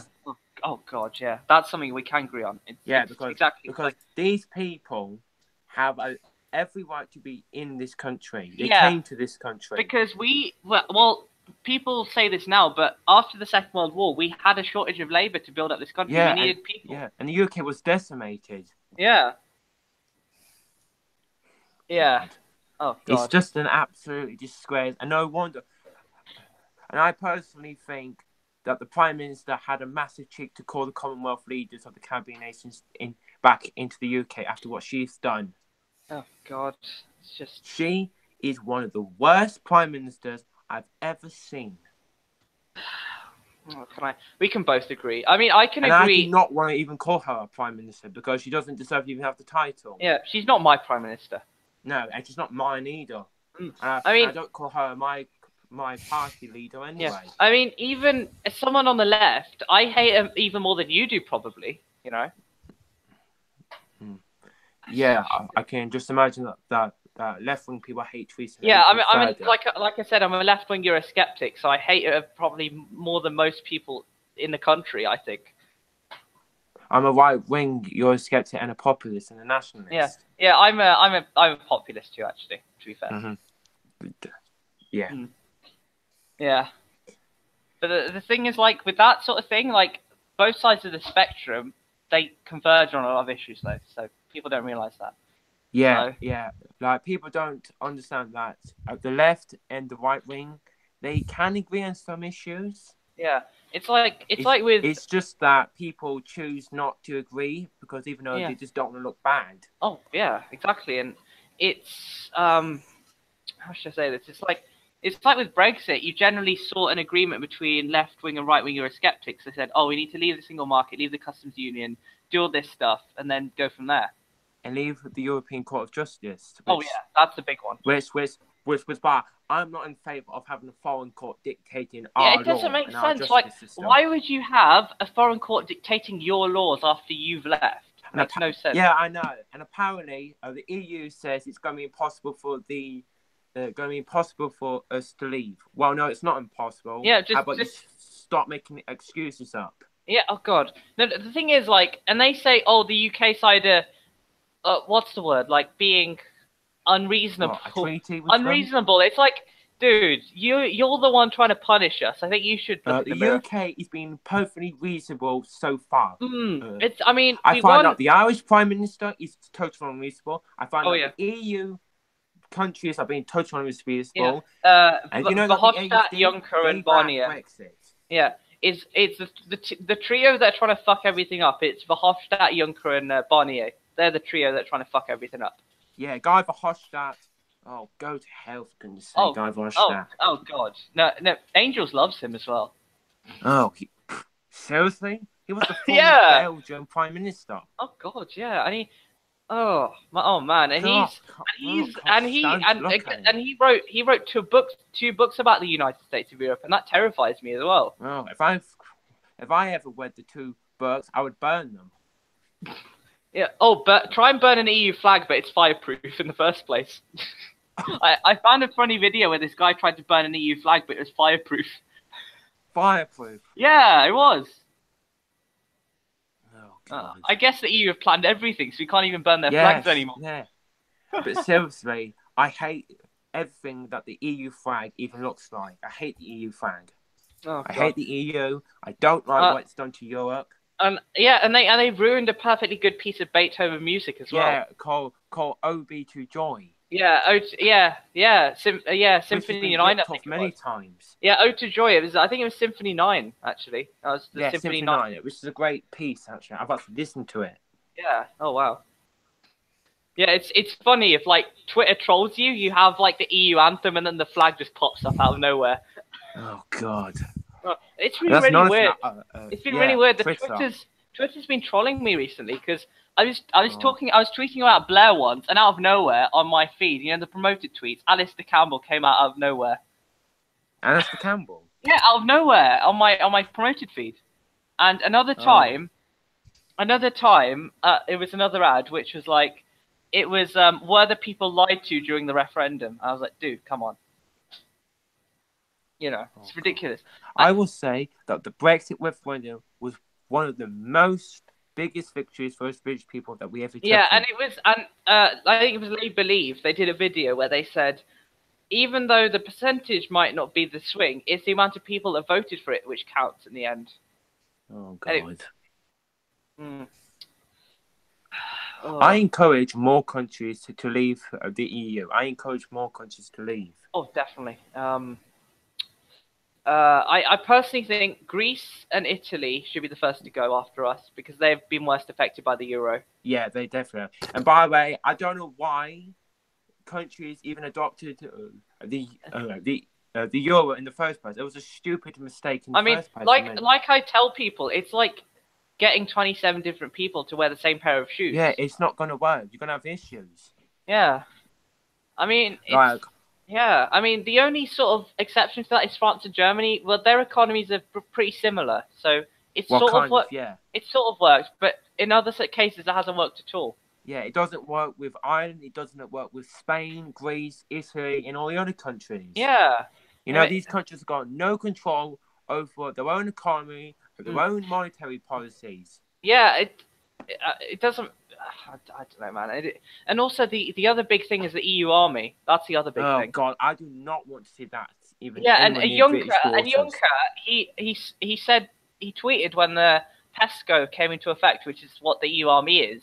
He said the beast has awoken, and that genuinely terrified me. What? Oh my God! These people are playing with fire. Oh, fuck. What do you guys think, Cameron and Gerard?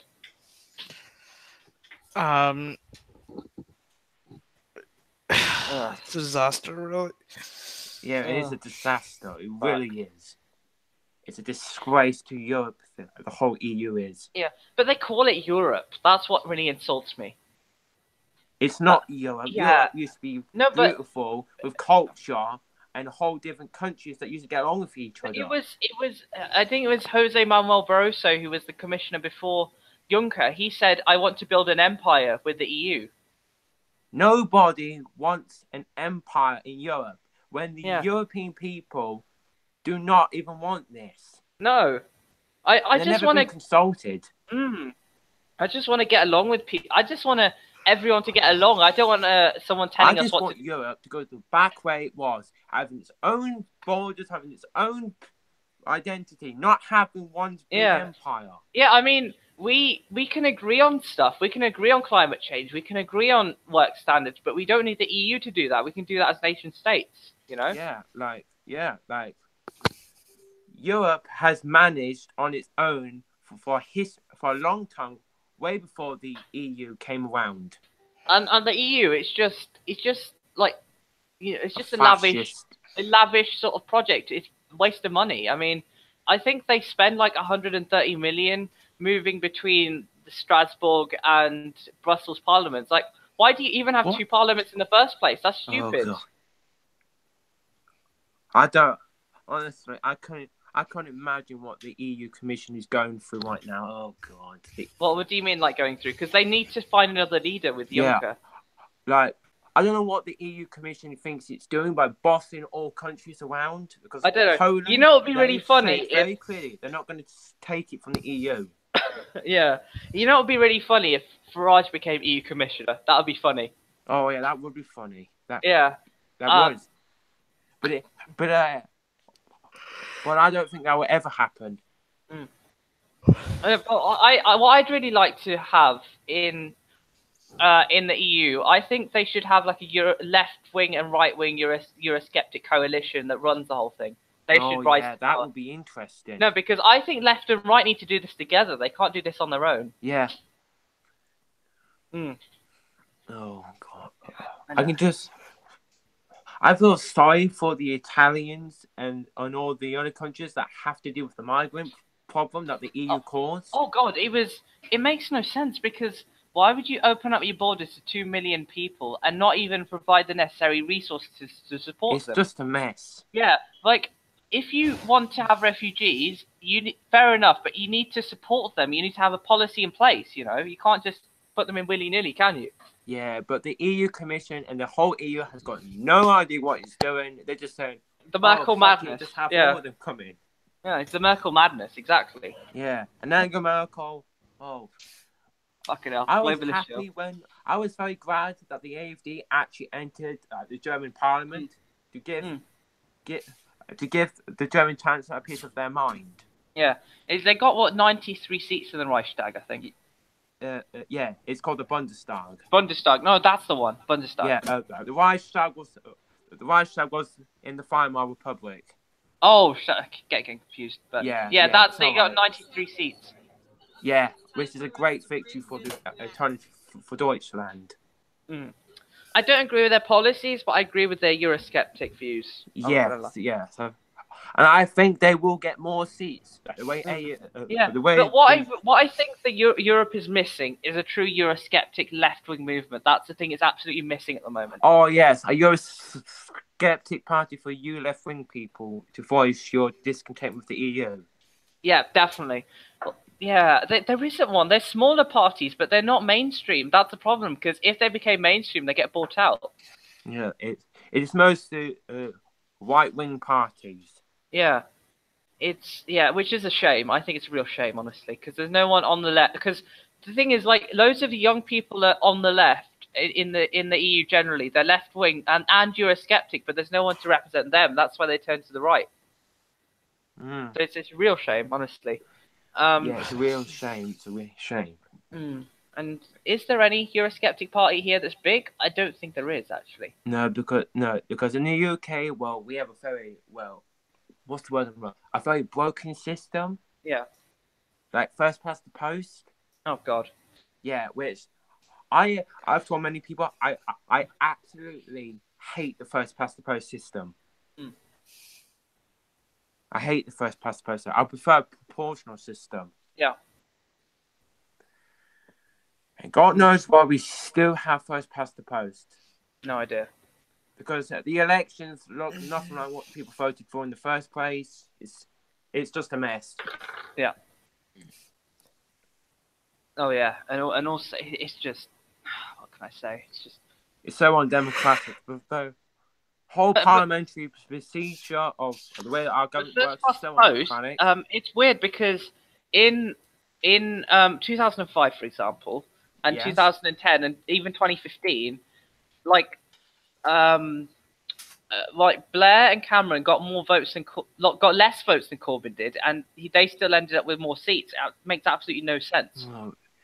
Well, I think that can be down to first past the post not working properly. Yeah. And by the way, it was never designed for a multi-party system anyway. It was never designed for modern day. No, because the thing is with the UK now, I think it's two-party politics at this point. Yeah, which most people are getting tired of. Most people are getting tired of it. But the thing is, there's no. Well, I'm a Labour person. The only reason is because of Corbyn and the fact he's turned it into a populist party. That's the only reason I support Labour. Proportional representation. Probably will, actually, thinking about it. Because I'm in favour of abolishing the House of Lords and having first past the post gone. Oh wow, that's not a view that many like so-called conservative politicians hold, though. Yeah. Yeah. Those conservative politicians clearly don't know what democracy even looks like in their face. But they support the EU, so that tells you all you need to know, really. Yeah. Well, I'm a conservative and I don't support the EU. Exactly. I wonder if there are many true conservative people out there. Yeah, but I've heard, as I think Swiss mentioned in one of his first videos, he said it's not the thing with Brexit is it's true left and true right versus a centre. And I think that's exactly what happened, because you had basically the sort of the working class and sort of the traditional people. They were like, "Oh, we need to leave," and then you had the globalist shills basically saying, "Oh, we need to stay." Yeah. Yeah, and you had Cameron and the Blairites basically running. I know why many conservative people would not back PR. It's because they would lose their majority of their seats. Oh, yeah. And their actions, they would actually have consequences. Like first past the post. Because if there's an election today and it was like held today under PR, I think Corbyn would win by a decent amount. But he would. Yeah, he would. Yeah.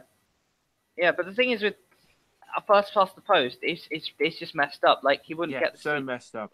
I can tell you that's why many countries abolished it in the first place. Yeah, and it was really weird because the 2015 election, Labour and the Tories were predicted to be neck and neck, but Tories ended up getting a majority with first past the post.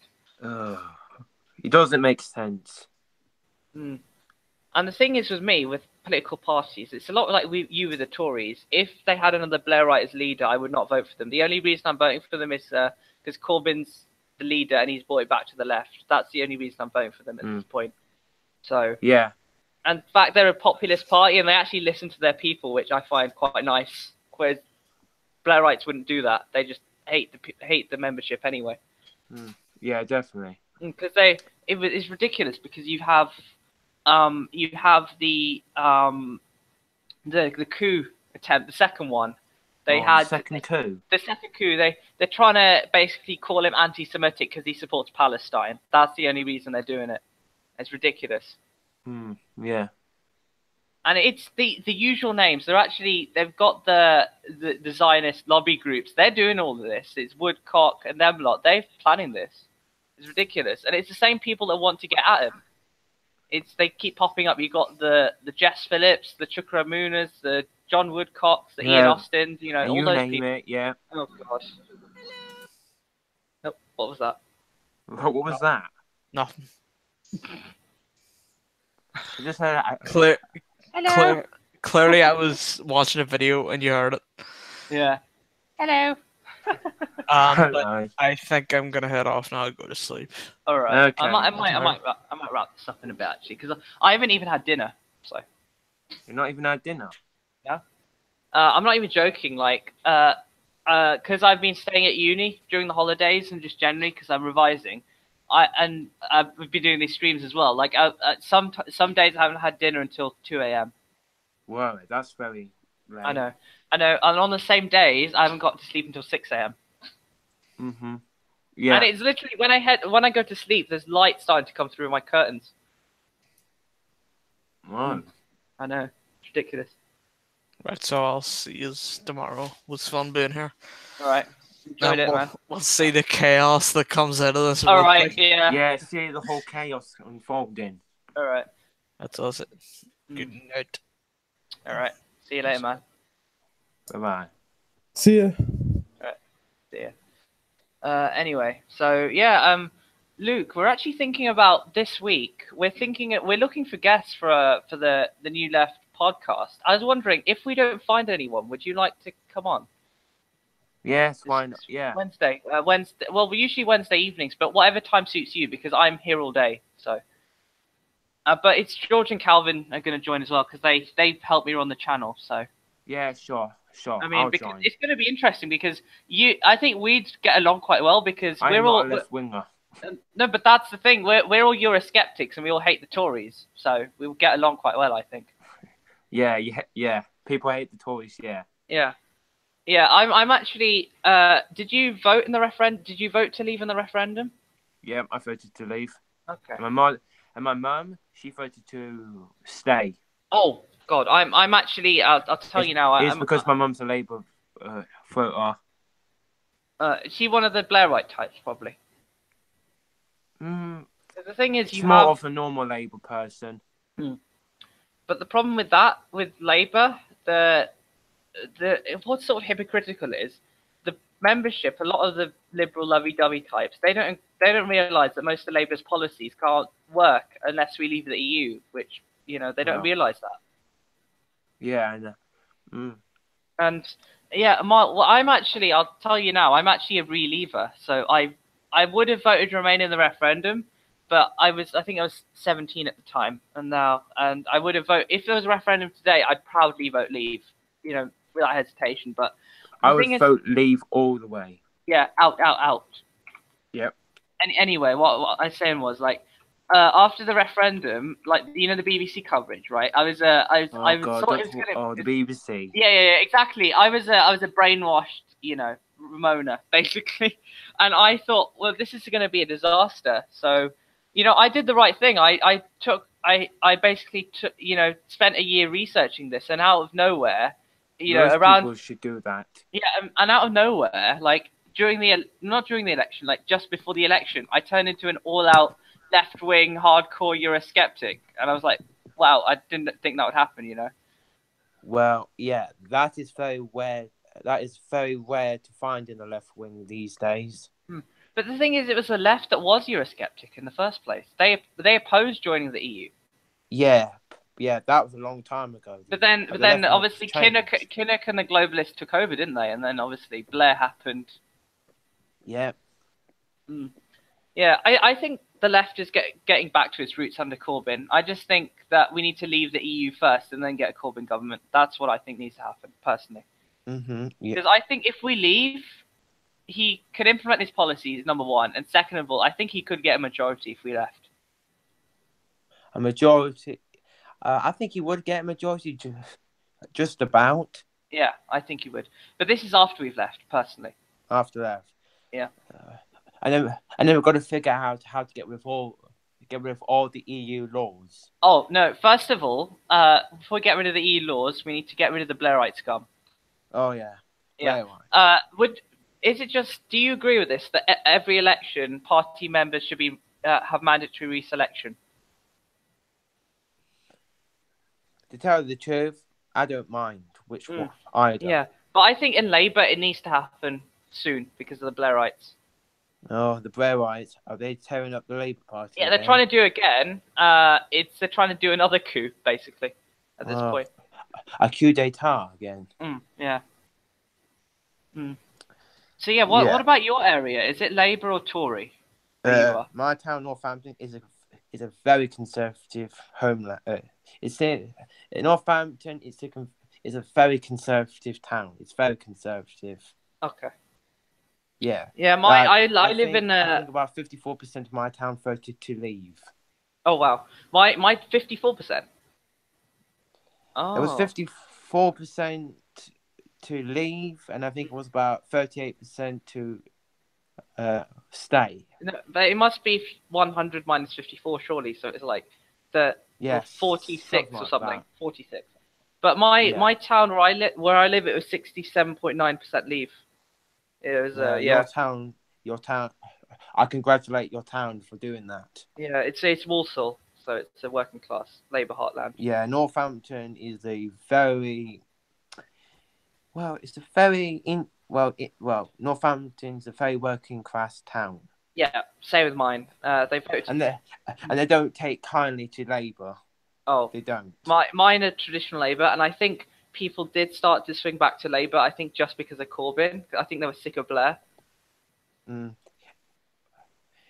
Yeah, yeah. If you come to, if you talk to people in Northampton, you will find that many people are very strongly conservative, and they just and they absolutely hate Labour. Yeah. So are they? Are they? So are your family normally conservative or? My mum and my auntie are both Labour members. Yeah. Yeah, Labour. My family I think are Labour, but I wasn't dragged into that sort of as a family. I did my own Yeah, research. I'm the only one in my family that I'm conservative in my only family. Oh, I'm only but conservative. I'll tell you something. This is even worse, actually. I'm the only Brexiteer in my family. I'm not even joking, because my mom, I think she was born and raised in London, so I think she is part of that bubble, I think. Yeah, well, my mum was born in Leicester, Mm. and my whole family was born in Leicester, so I'm the only one that was born in Northampton. Okay. Mm. Yeah, and Leicester, that's a very Labour. That is a very Labour city. Oh yeah. Mm. Yeah. My parents, they voted Remain, and they were shocked after the result, and they were shocked when I told them I was a Leaver, actually. But this was, like I said, I turned into a Leaver 1 year after the referendum. So. I always knew I was a Brexiteer, even before the EU referendum. Oh wow. Because like, if you go on my channel, you can talk to like George and Calvin, and George was always a Brexiteer like you. He's like working class type, and Calvin is a middle class type like me, so he's a reliever. Mm-hmm. Yeah, Yeah. and so yeah, I don't know. I've always been a conservative person. yeah. I mean, I have socially conservative views, but I wouldn't call myself a conservative. Mm. I couldn't bring myself to ever vote for the Tories, ever. Mm. I could. It's a bit like I couldn't ever convince myself to even vote for Labour. Oh well, yeah. Economically and stuff like that, I agree on a lot of the stuff they say. But say with like immigration and self ID and transgenderism, I'm very socially conservative when it comes to those things. Mm-hmm. Like, fair enough. Mm.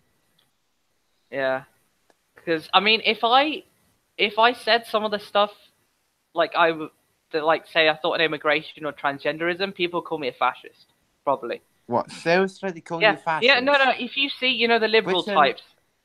You know the liberal types, right? They call me a fascist if they heard some of the stuff some of my God. views on social. Yeah, because I'm a center. Oh, I God. call myself center right on social views personally. What would you call yourself around center right as well on social views? I would say I'm more centre right to right wing. You're probably more right wing than me, but you're not far off, I'd say. Yeah. Because I agree on stuff like say immigration and transgenderism and I stuff. believe in strict immigration policies, but not too strict, like the far right believes in. Same here, absolutely. Okay, yeah. But the I thing don't is, believe in fascism. I don't believe in authoritarianism or Marxism or communism of that type.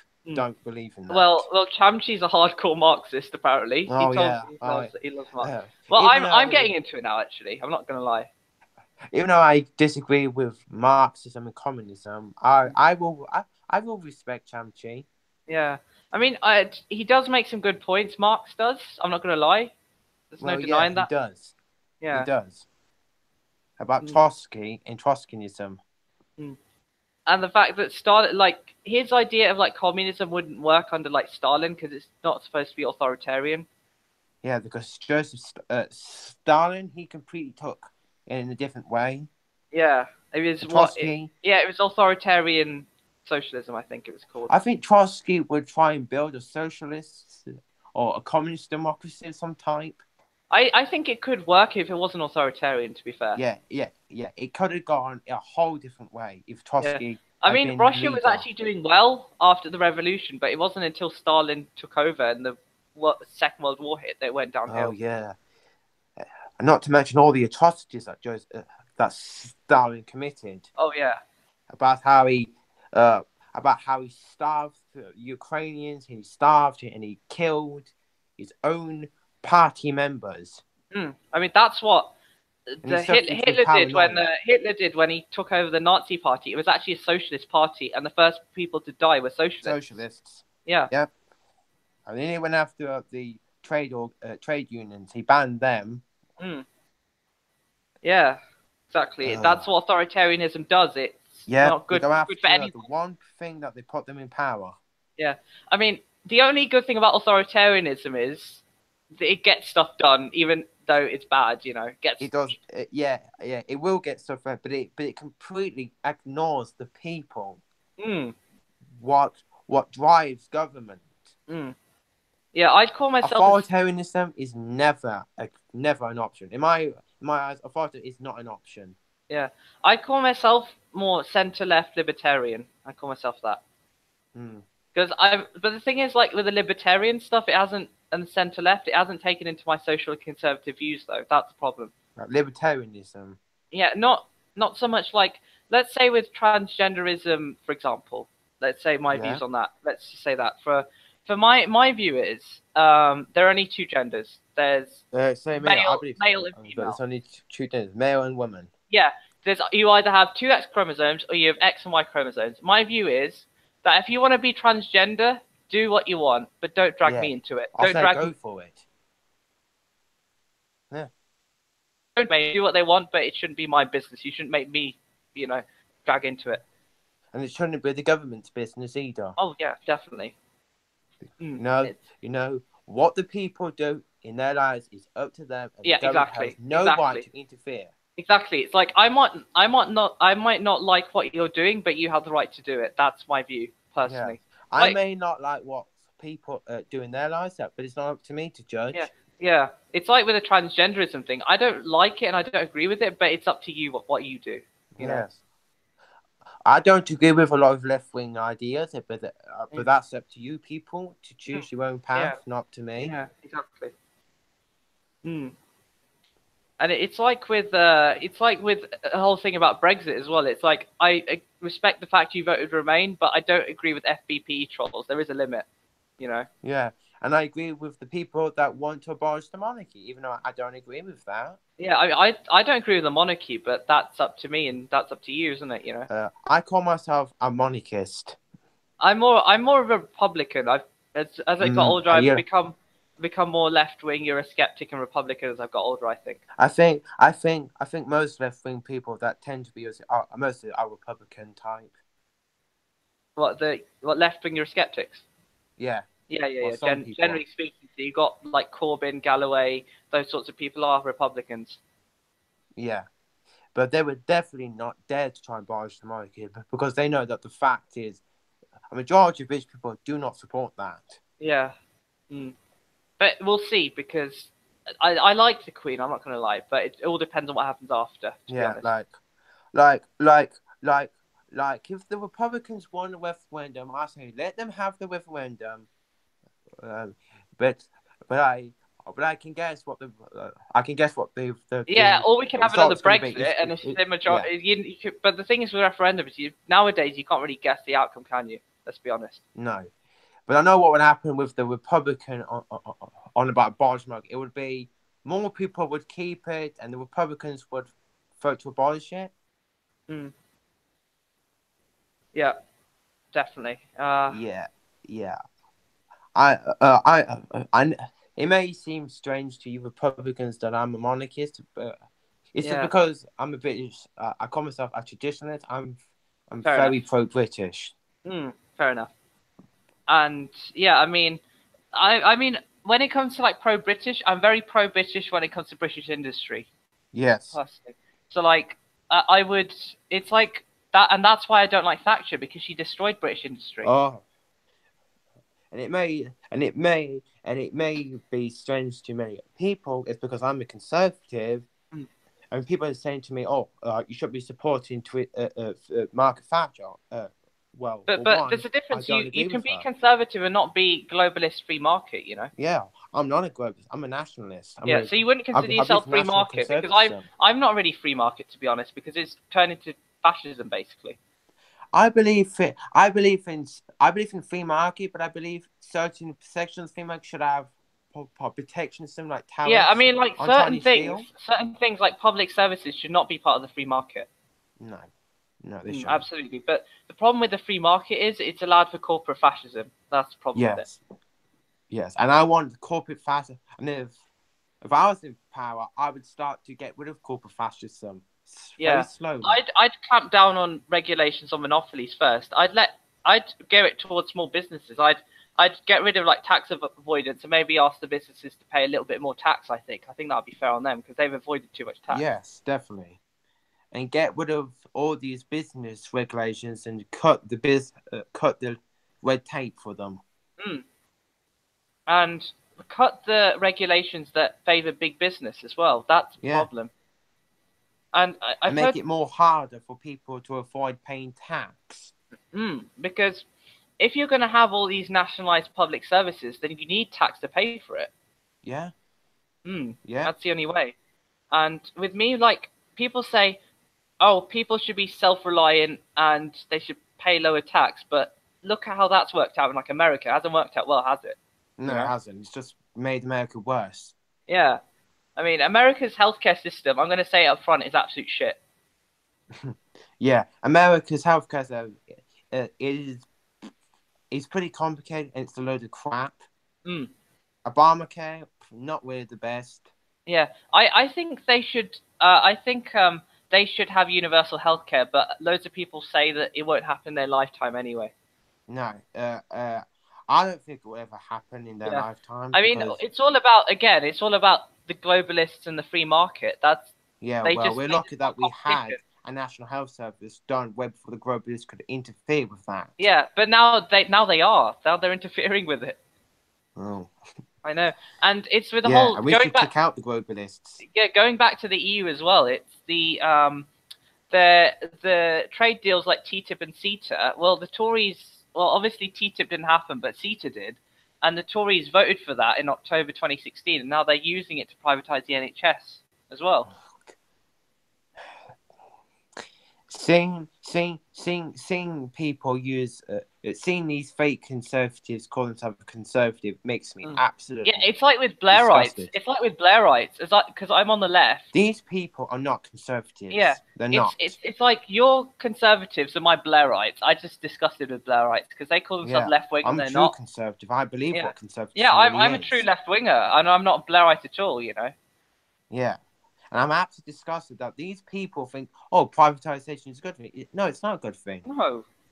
Because privatisation means that the government doesn't own it. It can't interfere. Yeah, exactly. And it's Tony Benn said, it's great. Another great quote he said, it's like people have built these utilities with their bare hands and now you're just going to sell it off, you know. Yeah, that is complete insult to the people who built their industries. Yeah. I mean, I think you would agree with a lot of stuff Tony Benn has to say, to be fair. Yeah, because privatization, it means taking the businesses that the people have made from the ground up and you're giving them to foreign companies. Yeah, and it's the foreign companies run our railways, and that's an outrage. Yeah. Like, our railways have been part of the British government for how long? Since the Victorian days? Oh, yeah. Yeah. And I mean, everything's been sold off. Like British Rail, British Gas, British Airways, even our ports have been sold off to the Arabians. What? Yeah, they've been sold off. Oh, wow. It's just an absolutely devastating thing for the UK. Yeah, it really is. That's corporate fascism for you. It's just selling off everything. Yeah, God. And the only way we're going to get rid of that is we start renationalizing and start taking back.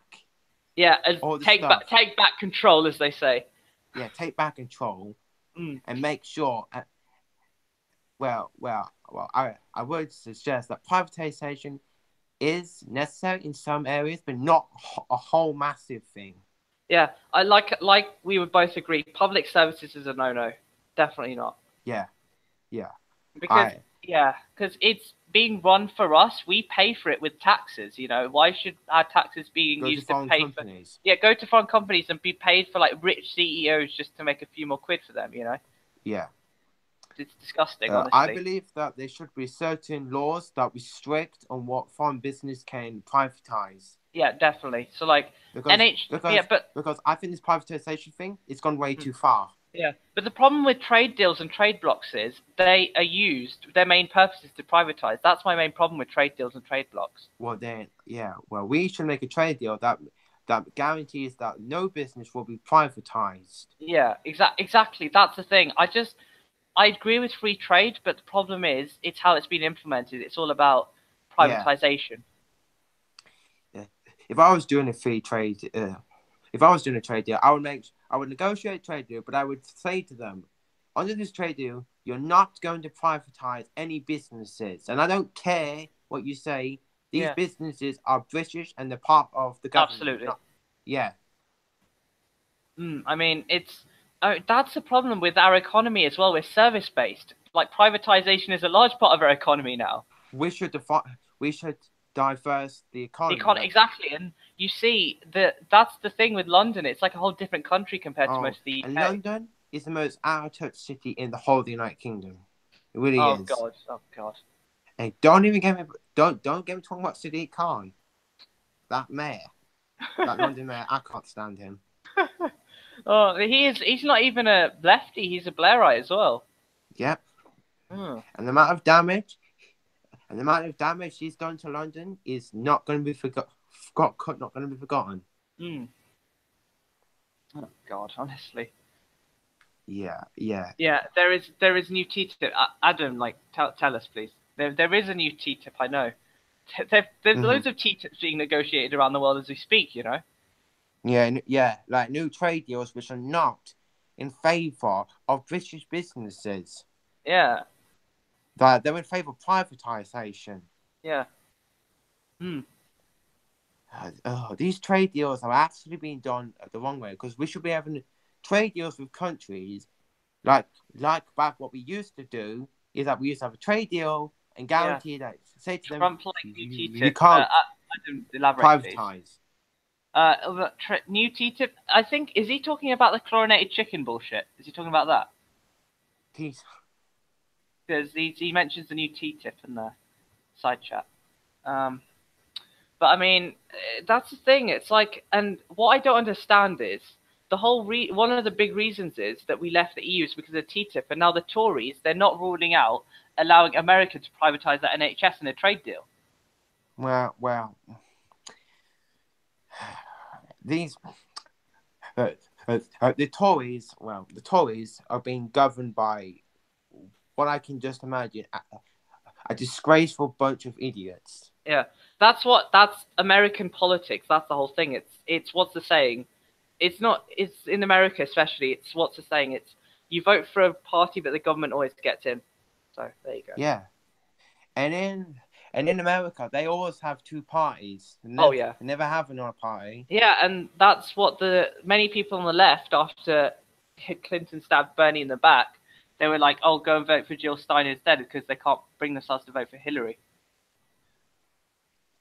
I know. I don't understand. Like, why was it a good idea for her to run? She's so toxic. Oh God, Hillary Clinton. If she was president, she would crash the whole of the United States economy down. What do you mean crash?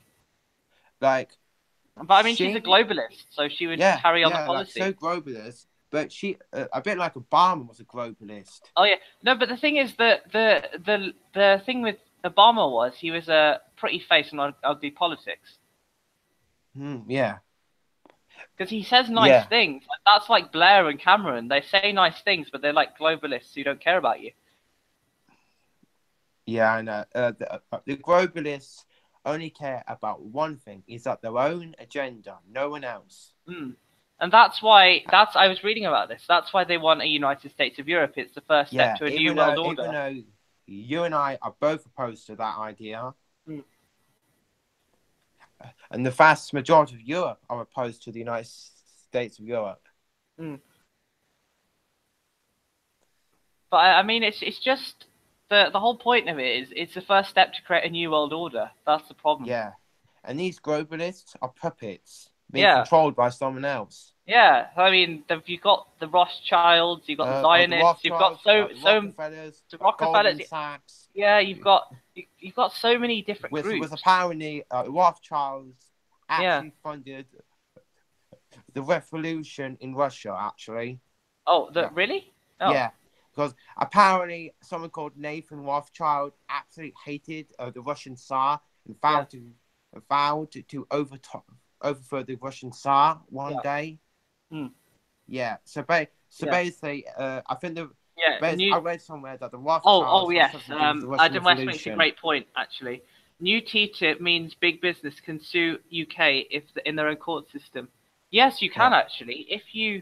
If there's any regulations that are preventing them from getting a profit, like let's say privatization, for example, they can take the UK to court.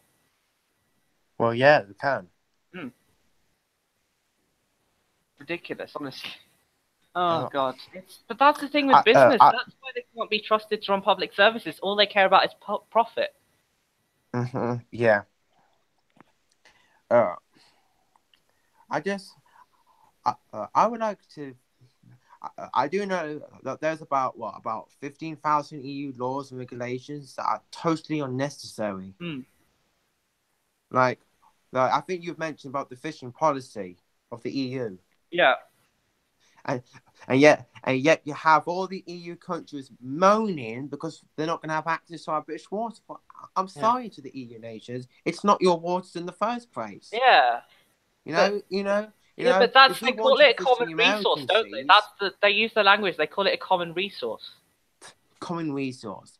The common resource. First thing, these British waters are our waters. Not the Dutch, not the German, not the French. No, but they're having a hissy fit because they can't fish in our waters anymore. I would say to them, deal with it. It's our waters, not yours. Get over yourselves. God, and the thing is, what I found funny was what I found sort of weird was it wasn't even the right that was peddling the whole "let's get back our waters." It was actually the left that was saying it. It wasn't even the right. Well, as a conservative, a true conservative. But I mean, that's during the referendum. It was the left that was campaigning for the fishing waters mostly. Actually. Yeah. I do remember that the left wing wanted the fishing grounds back, and I want the fishing grounds back so it can help the fishing families. Because it's a vital industry because we all, it's people say, oh, it doesn't account for the economy. That's because it's been destroyed. It does have the economy. Yeah, but it's been destroyed, so that's they say, oh, it won't count. Yeah.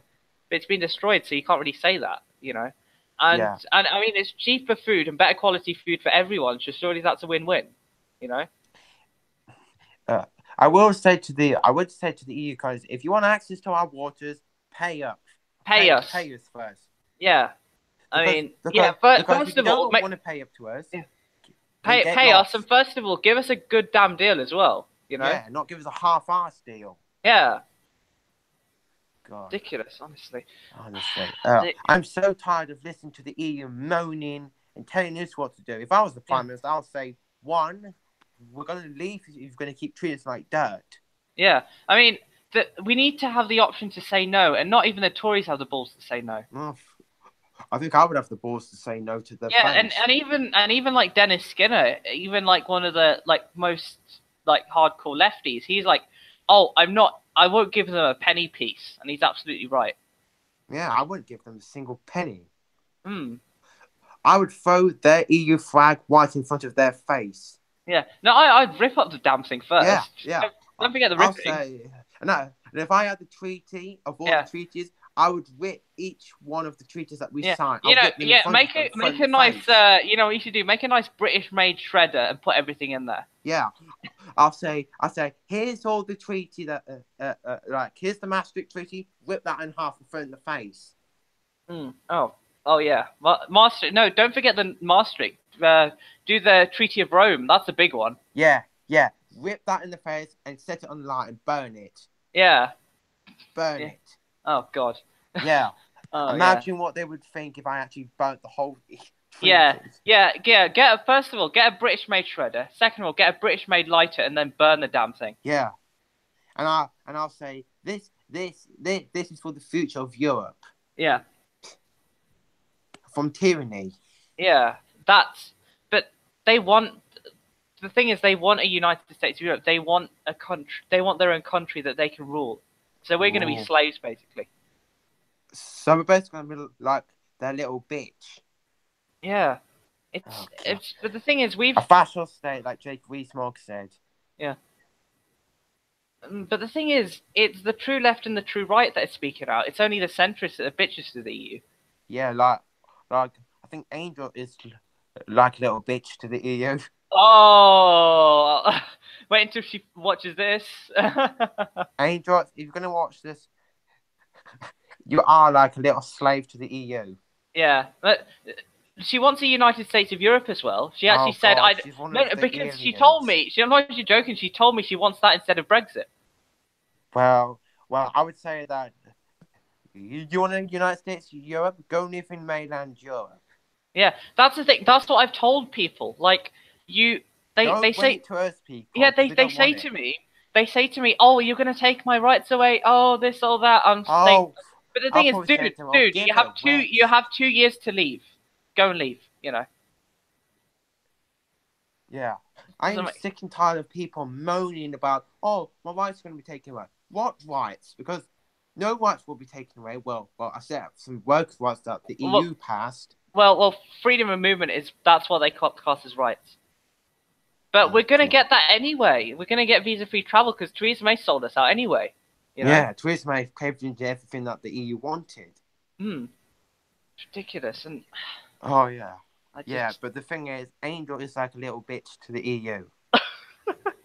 Oh God. Oh yeah. I mean, what else? She's probably gonna hate me for saying that. Yeah, but she is. She was born and raised in London. She's a liberal lovey-dovey. You know. Oh yeah, London is probably one of the most liberal places in the UK. Well, it is probably. Yeah, probably. It is. Probably explains why London is so out of touch. Oh God, yeah, and that's why a lot of my family were like, "You voted Leave, really?" And they're all because it's all my mum's cousins from London. Like, oh, are they Labour supporters?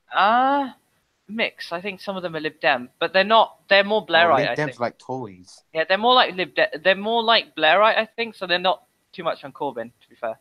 Because I'm not even joking. My nan actually loves Blair. Well, you've got to be kidding. Oh. Tony Blair. Yeah, no, because maybe not now, but when he became PM in '97, she was very excited. But then again, who wasn't at that time? You know.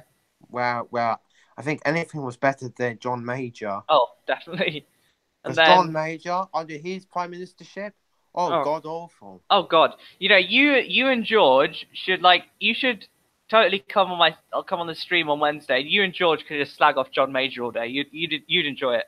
Oh yeah, the amount of things that he did under his leadership, he was no better than PFI. Margaret PFI's Thatcher. the big one. PFI's the big one, and also the railways as well. Yep. God. I will say that Tony Blair did one great thing, is that end the time of the Troubles. Oh yeah. But then he did accelerate PFI even more, and he did accelerate privatization, which I did not like. And plus, don't forget, socialist believes in privatization. And plus, he's a terrorist. Don't forget that as well. Oh yeah, because he's. Oh God. Yeah. Yeah. But he's not socialist. He's a Thatcherite. Thatcherite. Yeah. Yeah. Thatcher, in many things, she was more to the right than centre. Yeah. But she paved the way for this globalist agenda. That's how the centre ground took over for the next 30 years. She sold out the UK, by the way. Yeah, she sold it out. Yeah, but that's why the centre ground has been ruling the UK for the past 30 years.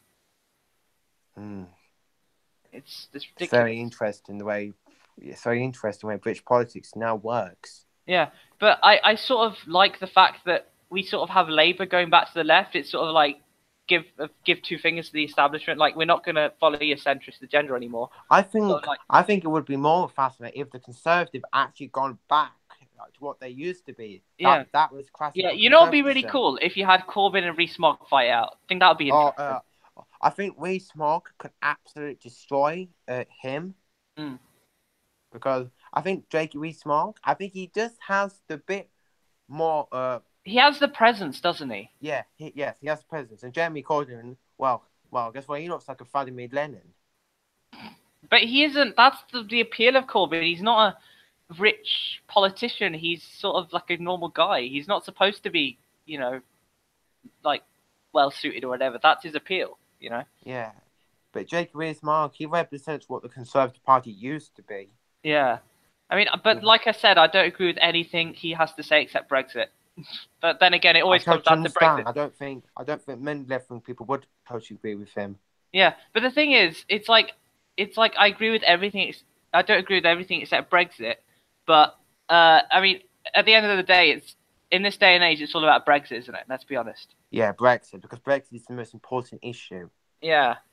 Oh, and Adam West says Macron is New Blair and Mogger's Castle. I think he does have a castle, actually. Oh, I think he does.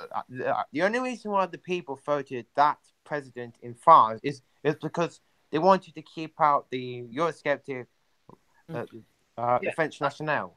Yeah, I think she was a bit too right wing for their taste, a little bit. I'd say. I think France was not ready for her yet. Yeah, I mean, but I mean, she was very Eurosceptic. She said we'll leave the EU and leave the euro, but then I do believe that if the French people did have a referendum, Macron himself admitted that they would vote to leave if they had. They would. I guess what? I would welcome that if they did vote Yeah. to leave. It would be a massive blow to the EU if they did. Yeah, because their second and third largest contributors are gone. Yeah, but they've been decimated by the euro. Yeah. And not only that, but they would have to try and negotiate out the EU. Not only that, they would have to leave the euro and go back to what the franc, French franc. Yeah, and then I mean, like, it's just going to be Germany and a bunch of smaller countries, and like they won't like that, would they? Like big dictators. No. Yeah, Fourth Reich, basically. Yeah, Fourth Reich, but this time it's under the globalists, not the fascists. Oh yeah. Yeah. Well, wasn't it the globalists are the new fascists, though? That's the thing. Yeah. Globalism is the new fascism. Yeah. Yeah. This world is just gone completely bonkers. Yeah. Macron has election next year. What's that about? I didn't know that. Let's have a look. What? I just love the way Adam West types. I like his grammar. It's brilliant. I like his always makes me smile. I always found the way the French people vote the president is because they have a 2-round system. People vote in first round for Macron's election next year, and then they vote for second round. Oh yeah, I'll have a look. Yeah, it's called 2 rounds. Oh god, it's just complicated. Oh yeah. I would have liked someone like Mélenchon to have won because he's actually proper left wing. He's not a sellout like Hollande was. Hollande, he damaged France by putting more socialist policies in place. But he wasn't a socialist though. He used to be, and then he became a globalist. He wasn't even a socialist. Yeah, I can just say that. No, but that's his policies that he implemented. They were globalist policies. They weren't even socialist. I think at one point, yeah, in Theresa May's life, I think she was a conservative. Yeah. Oh yeah, but that's way gone. Yeah, but it's like with Blair. He painted himself as a Eurosceptic and a socialist to get up the ranks of Labour, and then he turned it into a red Tory party. It's ridiculous, but yeah, it's the European Parliament elections. I think he's talking about.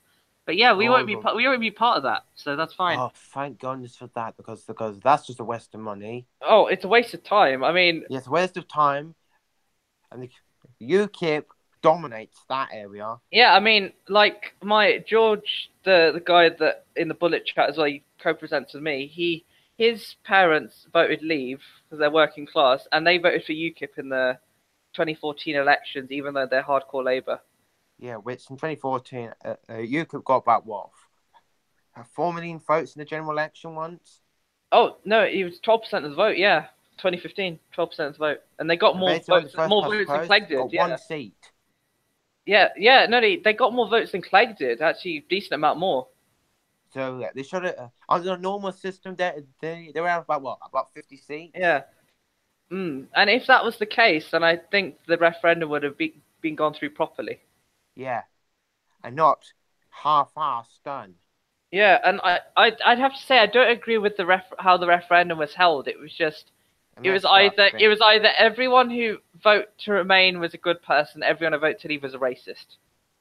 Oh, I don't like how the left tries to point that narrative that people like you and me who voted to leave are racist. But it wasn't even just the left; it was the centre right that did that. Centre and centre right. It's not just the left. It was the all the globalist establishment did that, not just saying, saying that people from Brexit are all racist. I'm not a racist. I've never been a racist.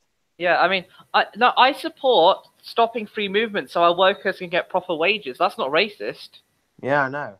You know, and what's racist about taking Britain back from the authoritarian EU? Yeah, I mean what's racist about nationalising our policies? Our utilities and not allowing France and Germany to run them. And I have noticed in the UK that you can't even have a proper debate anymore. You really can't. Oh God, I get that a lot actually. Because on Twitter, he on an FBP troll. This wasn't so much calling me racist, but a white supremacist. What? No. This is a different thing. This was basically. I was debating Brexit, and I noticed that he was sort of losing the argument because he was replying to my tweets less and less. And at the end of it, he said his last tweet to me before he blocked me was, "You're an anti-Semite because you have hashtag Free Palestine in your name." I was like, "Dude, come on." Seriously, Where does that that's come the from? best compact Yeah, that you can make. Exactly. He called me anti-Semitic. Yeah. Because these people don't like it when they lose their own argument and they make themselves look like a white idiot. Yeah, exactly. And I don't understand. Well, how could he call me an anti-Semitic because I support Palestine and it's because I've been destroying him in a debate for an hour? You know. I got called a fascist on Twitter for no reason. Oh, this is the best one for me because God. the best tweet I've ever had from a troll was, "You're a fascist for supporting Brexit and you're a communist for supporting Corbyn." That was the best one I've ever had. Oh, please! Oh God, fascist. Fascist and communist in the same tweet. That was the best one I've had. Do these trolls even know what fascism even looks like? No, I'm not even joking. I'm not even joking. Like someone, it was on the student room. Someone called the EU socialist. I'm like, no, they're fascist. They're not socialist. Right, first thing, right. The EU is not a fucking sorry about swearing. Yeah, it's fine. The EU is not a socialist thing. It's no, they fascist. hate socialism. They hate socialism. I mean, they've outlawed it within their treaties itself. They hate it. Yeah, but these trolls don't understand what fascism even is. Yeah, I mean, fascism is completely against democratic principles. In fascist countries, they're against democratic elections. Yeah, I mean, I've seen a meme of the EU. It's like it's not fascism when we do it, you know. Yeah, these people who just say, "Oh, Brexit's fascist," completely don't understand that the EU is entirely fascist themselves. If they call me a fascist and then find out I support Labour, then they're going to call me a communist the next second, aren't they? You know. Yeah, well, Labour is not a communist party. No, it isn't. It's I don't understand. Does Labour even support Marxism or Trotskyism or anything that's to do with Marx? No, they support social democracy. That's not Marxist or Trotskyist. No, social democracy is the principles of having socialism and having the principles of democracy combined with each other. Yeah. That's democratic socialism. Social democracy is a halfway house between capitalism and socialism. Yeah. Democratic it's a hybrid system, actually. Yeah, huh? It's a hybrid between capitalism and socialism. Yeah, that's what it is. Yeah, and that's what they support, and that's why countries like Norway have been doing so well because they have a social democratic policies. Yeah, it's a hybrid between a capitalist and I mean, I'm personally an evolutionary socialist, like Chomsky is. I wouldn't call myself a Marxist or anything, but no, Marxist is completely the opposite. But Marx does have some good stuff. I'm not going to lie. Oh yes, Marxist does. Yeah, he talks about how people the theory of labor and like how automation was a big one and how we should use that to our advantage. Yes, he talks about how the profit should be given to the workers, not given to the owners. Yeah, and also how automation is like that's the main thing to form a society nowadays. Like automation is the key to have an equal society because machines handle everything, so they don't judge people, do they? No, they don't judge. They don't have emotions either. Yeah, exactly. And the whole thing was like we should work for the benefit of society, but we shouldn't work to the point where we don't have free time, because that's what the education system is. That's Like Yeah, the education system. university, for example, like my degree, it's all designed to make me a corporate slave, isn't it? Basically. Yep. Because that's what the yeah, No, that's because what. that's how universities advertise nowadays. We've had a look at what industry wants, and we're going to train our people that way. You know. Most people say that in universities, in colleges, that people can't even have a debate about anything these Oh days. God, yeah. Because the moment that you talk about anything that's sensitive, you get called racist or Oh fascist. God, my best friend at uni, his economics teacher when he was in sixth form, he Oh, God, voted leave. He voted leave, and he got called a racist by everyone in the class. Oh, I will say that the people who call him a racist have been brainwashed. Yeah, I mean, I think I mentioned this, that I knew a guy I didn't know him, but I met a guy in sixth form that told me he voted Remain because he wanted free roaming charges. Seriously? Yeah. That is, oh God. These people are so deluded and so brainwashed. But they think that EU is some sort of happy clappy trade bloc where everyone lives happily ever after. That's what they think. If they could see the truth, they would vote to leave. No, but I saw the truth. I saw the truth. I used to be a year, that's the thing. I had to wade through all the shit to get to it. You know. Yeah, you had to go through a whole bunch of crap. No, I had to. No, but the problem was the left wing leave didn't have a voice, so I didn't hear the full argument on either side. You know. That's how because most left wing people don't want to talk about Brexit. Yeah, that's how I became leave, because I got inspired by people like Tony Benn, George Galloway, those sorts of people. I got inspired, and that's how I became a hardcore leaver, because I thought this is what people stood for. That's what the workers stood for, and now they've been sold out. Yeah, definitely. But I can't. But seriously, the left, these people who call that economic professor just because he voted to leave a racist. Yeah. It just shows you how brainwashed they really are. No, because I will say that people say that people. I've read reports where people can't even have debates anymore in the UK. Yeah. It's like with me. It's like with me. Not just, let's just say, stating a biological fact that men have X and Y chromosomes, women have X and X chromosomes, and they call me a transphobe when I didn't even mention transgender people. Oh God! They're using all these labels against you. It's because they don't want to have a good debate. It's because they know that their arguments are not going to stand up with facts. Yeah, and the problem with people, especially on the left, is they think labels is the way to get equality, when in fact it's to abolish labels. Labels don't help anything. Labels divide people further. Calling someone that stated that women and men are completely different in strength is a sexist is completely wrong. Yeah, I mean, it's like saying for, say, the military, it's like women should surely be able to pass the same test as men. It's only logical, Yeah, definitely. And also, I made a joke when I had Jennifer James on that, because she was saying, transgenderism, it's going to go too far. And I made the joke that in the future I could join the army on the basis of saying I'm an attack helicopter. It probably go that far. Because attack helicopter is a gender now. Yeah, it is. You've got to be kidding. I'm sorry, but I'm not going to recognize attack gender as a I don't. But the thing is, to me, just gender is male or female. Yeah, me personally. I'm sorry if that upsets the. I'm sorry if that the liberals. upsets the community, but I'm not afraid to say I've centre-right social. Yeah, I'm not afraid to say to the community's face. There's only two genders, man and woman. Don't try and confuse our kids with this 58 genders shit. Yeah, no, it's 63 actually. 68. 63. 63 Has it gone up even further? Oh God. Yeah. No, I can imagine. I was making a joke to my friend about this. I can build a program where they have for 63 genders, and you determine what you are. That would be a laugh. Oh, for goodness. 63 genders. I would say to the community's face that there's only two genders, man and woman. Yeah, but the problem is with this whole thing, my view on it is very libertarian. I'd say you do what the hell you want, don't get me involved. But the problem is they've dragged us into it, haven't they? Yeah, they've dragged it, and this whole gender issue is being forced upon kids Oh now. God, yeah. I mean, Oh, the problem is, let how kids. did we let this carry on?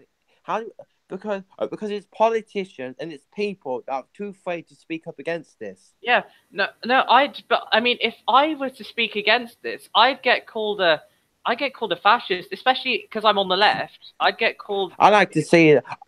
I've actually embraced people keep calling me that because one, I'm not a fascist. No, oh, here's a great one. Here's a great one. In my Twitter profile, Alistair Campbell is calling the word Brextremist to refer to Brexit, and I use that in my profile. I say proud Brextremist for Brexit, pro exit. Yeah. Yeah, I embrace it. Yeah, I embrace people keep calling me a fascist, even though I'm not a Yeah. fascist, and I keep telling them I'm not a person who believes in getting rid of democratic elections. No, I'm a Democrat person. No, exactly, and I believe that people should be able to vote who they want, even though even though I might not agree with it. And I believe that anybody has a right to talk and say anything they want to. Yeah, exactly, in because nobody has a right to say, "Oh, I can't talk about this or this," because it hurts your feelings. Exactly. The only limit to me is when they actually start targeting people. Oh like targeting like racism. That takes that's when it's either actively targeting out communities, and that's where I draw the line. But it's like any opinion should not be below scrutiny. Yeah, but many people these days think, freedom of speech is bad. Oh, it's like overrated. We shouldn't have it. Well, guess what? Many people say in the UK that we have freedom of speech. I say that freedom of speech is dead in the UK. It's dead. It died a long time ago. Yeah. And I can just imagine if you talk about like you talk about feminism, like I criticize third way feminism, SJWs. Yeah. Yeah, and I criticize feminism for being hypocrites and not actually representing women. Yeah. Oh God. I would probably get called a sexist for saying that. No. Oh God. I'd get called racist for saying we need to lower immigration, for example. Well, guess what? A vast majority of the British people want immigration lowered. Yeah, but the thing is, it's like with renationalization. They might call me a communist for that as well. Right. First thing, a renationalization is not a left-wing idea. It can be either for the right wing, because there are white people who do believe in renationalization, and there are left-wing people who believe in it. Yeah. I mean, in majority of both sides, I think. A left-wing idea. It can be for either. Yeah, exactly. And it's like, I think like majority of people support like renationalizing railways, the public services, and even the banks, which is over 50% support. Yeah. I think the banks need to be renationalized. And it's not just the left wing that support it, it's mainly right winged. Yeah. No, I think the banks need to be renationalized after all the shit they've done, to be honest. Oh yeah, they need to be taken away from the growth of these bankers. Oh God, the crash. And the thing is with the crash, they leached off us and basically stopped our economy sort of recovering as well.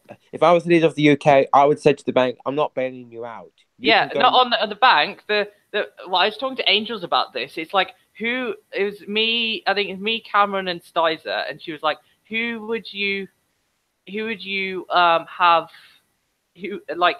you rather take the bankers or the fishermen? I'd say I'd take the fishermen and tell the bankers to do one because they could survive, I would take our fishermen, a proud British industry that we've had for many centuries.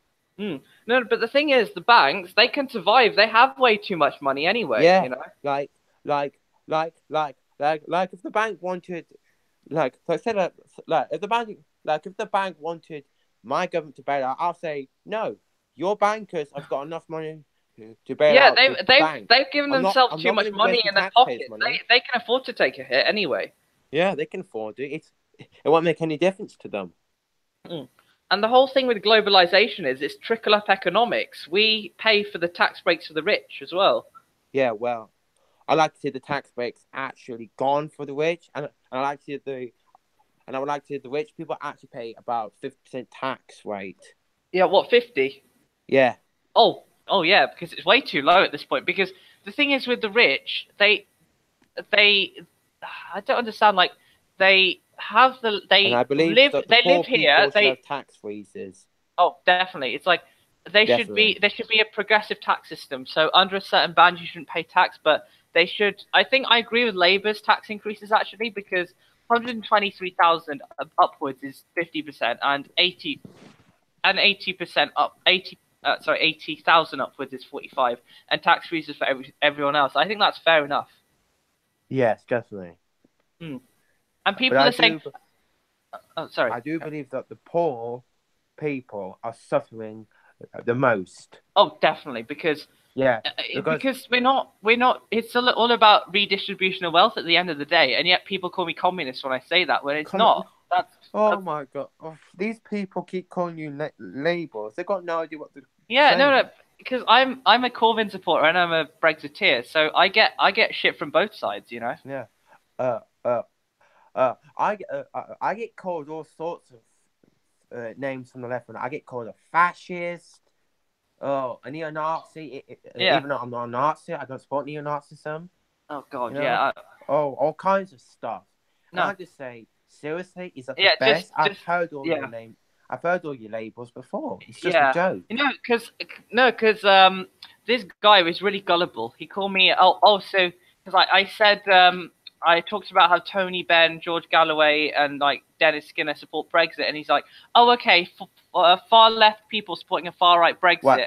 First of all, far leftists are anarchists and communists. They're far left. Yeah, and second of all, they called like Dennis Skinner like far right. Come on, mate. You know, far right. Dennis Skinner is not far right. He's right wing. Like no, he's left wing. He's not far left. He's left wing. Oh God. Dennis Skinner. You know the 86-year-old Labour guy called Dodgy Dave. You know that one. That David. Dennis Skinner. Yeah. That guy. Yeah. The one that ignored John Burke's order to withdraw. Yeah, and he said, "Oh, I'll leave anyway." I kind of find that unfair. Why should people be forced to withdraw something that is actually true? Because David Cameron did actually find the country. Yeah, I mean, that's why I like Dennis Skinner. He says it how it is. Yeah, because John Burke, oh God, I've always criticised the speaker for saying, you can't say this, you can't say that. Well, yeah, I understand certain limits. Yeah, but people should be allowed. Yeah. It's brilliant because I think it was John Major. I think it was John Major, not John Major. Dennis Skinner said to John Major, "It's like who will vote for these Tory bastards." And I thought that was brilliant. I bet he got asked to withdraw that comment. I'm not sure. He probably didn't, but I think most people agreed with him. They cheered. For the Tory bastards. Yeah. Yeah. Because he hates the EU and he hates the Tories, which is a lot like me, you know. Well, yeah. Yeah, I mean, he's more left-wing than probably I am on certain things, but mostly we agree. I bet he is. Mostly we agree, but then again, he's sort of like he has the balls to say it how it is, which I like. Yes, and he has the balls to stand up to John Burke. Yeah. Which takes a lot of effort to stand to the Speaker of the House.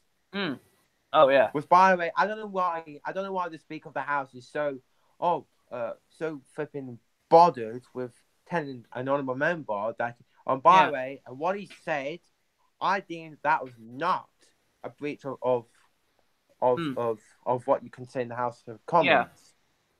I think at one point John Burke called Boris Johnson sexist is because he called an honourable woman a thingy. What, a thingy? Yeah, like I think he was referring to an honourable member. Oh, Emily. Was it Emily Thornberry? I think it was. Yeah, but he called Boris Johnson a sexist, which I thought that was very biased of the Speaker to call him that because he was not a sex. That's not a yeah, but thingy. Comment. I still think he shouldn't have said a thingy, but I think sexist is a bit too far. Yeah. But I mean, it's Boris being Boris. I mean, Boris is an idiot, so it's Boris being Boris. Well, yeah, he is an idiot, but he's a Brexiteer. Yeah, but he's not even like a Brexiteer. He's a sellout. He just became a Brexiteer to follow the crowd, I guess. You know. Yeah, like, what do you think to John Burke? What John Burke? I like his one-liners. I'm not gonna lie. Yeah, I like how he keeps saying order, order. Order. Oh, actually, it's one of the other guys who presents with me, Calvin. John Burko is actually his great uncle. Well, really? Yeah, I'm not joking. Oh. Because that's why he was on Champy's channel. He was doing a Q&A, and he's like, I sort of got dragged into politics with my family. Whereas I sort of, Maybe we should get John Burke on a live stream. oh no, that's what I said, and Calvin's like, I'll try, but probably no. I mean, but the thing is, like, he'd probably get angry at his nephew for voting Leave because Burko voted Remain. No, he didn't actually. Calvin didn't vote Leave. He's a reliever, so he's even worse, you know. Yeah, and John Burkhart, which, by the way, if you don't know, that the Speaker of the House is supposed to stay neutral in politics. Oh yeah, no, because he voted Remain, and then imagine if like him and Calvin went at it, and then he'd probably get angry at Calvin for supporting Leave, you know. Yeah, and he said, and then he called Brexit a mistake. He called Brexit a mistake. John Burke did. Yeah. Oh well, no, because the Calvin's main argument is, how can you call yourself socialist and be pro EU? And he's exactly right. Yeah, I know. How can you call yourself pro EU? Because the EU is not a socialist thing. It's a neoliberal globalist institution. Yeah. That's what it is. It's for big business by big business. That's what it is, basically. Mm-hmm. Oh. What do you think to the SNP in Scotland? SNP, oh god, Jimmy Crank. Yeah. Don't get me started on it, mate. Don't. I've actually had a debate with a Scottish nationalist, and he actually blocked me on Twitter for actually saying that the SNP were actually fascist. Oh. And he blocked me for saying that. Oh shit. And but what I don't understand with the SNP is they call themselves nationalists. They want Scotland to leave the UK, but they're pro EU, which is hypocritical. Yeah, like a nationalist is believing in your country, like, you know. But they believe in the so-called European project. Oh, God, I will never understand Nicola Sturgeon and Alex Town. Nicola Sturgeon and Alex Town I hate the most. Jimmy Cranky. Yeah. Like, I can just say that the Scottish Parliament, in my opinion, it's just a waste of money. Oh God, yeah. Yeah, like. No, but they want independence anyway, though. That's what the. Well. I'll basically, if I was in the charge of the government, I would say to Nicola Sturgeon, you either stop this nonsense, or Scotland will go back to direct rule under Westminster. But then she'd be like, I'd screw you guys. I'd go off to Brussels instead, you know. Oh yeah, and I'll tell you, how can you hold a referendum, because you need our permission, and if you're trying to do it without our permission, it would be called an illegal referendum. Like, Scottish national, there's more Eurosceptics in the SNP than people think. Like the deputy leader of the SNP, I think Jim Sillars, he was the ex-deputy leader. He was a strong supporter of Leave on the left, because he said, how can you be an independent nation if you're part of the EU? It's hypocritical. And he absolutely hates Sturgeon as well. So if he hates Sturgeon, why is he part of the SNP? No, because he believes. Well, the thing is, at the time, like, he believes in Scottish independence, but he doesn't believe it under the EU. They gave away their independence in 1707. Yeah. No, but the thing is, with me, I'm not as strong on independence as you are, but I believe they should have their independence. But my thing is, they should be Eurosceptic. That's the only thing. I believe that I would offer Nicola Sturgeon an ultimatum: either that she stops this foolish government, or Scotland will go back to direct rule permanently. What do you think about Irish, the United Ireland? United Ireland. Well, let's see. One, it's not going to work. Two, Northern Ireland hates the southern half of the island. And three, Sinn Féin don't. Sinn Féin. Jerry Adams is a former IBA sympathiser. And you know that Jeremy Corbyn, he actually talks with Jerry Adams. Yeah, but I mean, my argument to that is, like, many people you had to talk to your sort of people you don't like to get peace, you know. You have to talk to people. An IBA bombed the whole people. But you still have to talk to them, don't you? It doesn't make sense. Like, if you're going to retaliate, then they're going to attack more, aren't they? It's sort of futile. Oh, yeah. You have to talk to them first. But that's the thing. People are so aggressive, like, on both sides, that they won't talk. And I think it was good that they sort of talked in the end, I thought. I would be open to dialogue with the IBA if they were willing willing to put down their arms. But they did at that point. They actually talked at that point, and that's how peace happened. They actually talked to each other. They actually said, we're actually gonna have an agreement. So that's how it happened. It wasn't Blair how people said it. Was more like, people in behind the scenes that you don't see. Well, yeah.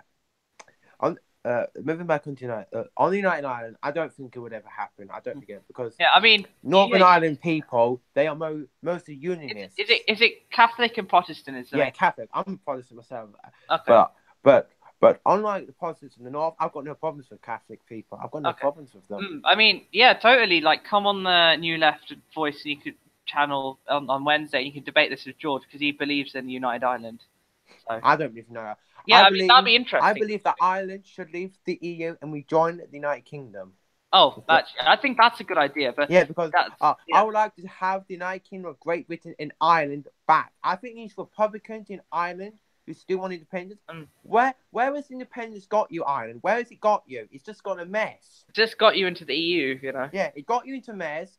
The founding fathers who fought for Irish independence would be disgusted with you the way you carried on selling out the Irish people.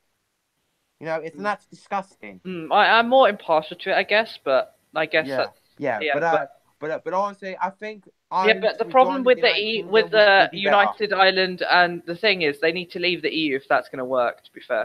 Yeah, and trust me, Ireland will have to have the Ireland is going to face the tough choice whether they want to be independent, weak, and isolated, or join the United Kingdom again. And stronger, but have a devolved parliament in Dublin. Yeah, that's true.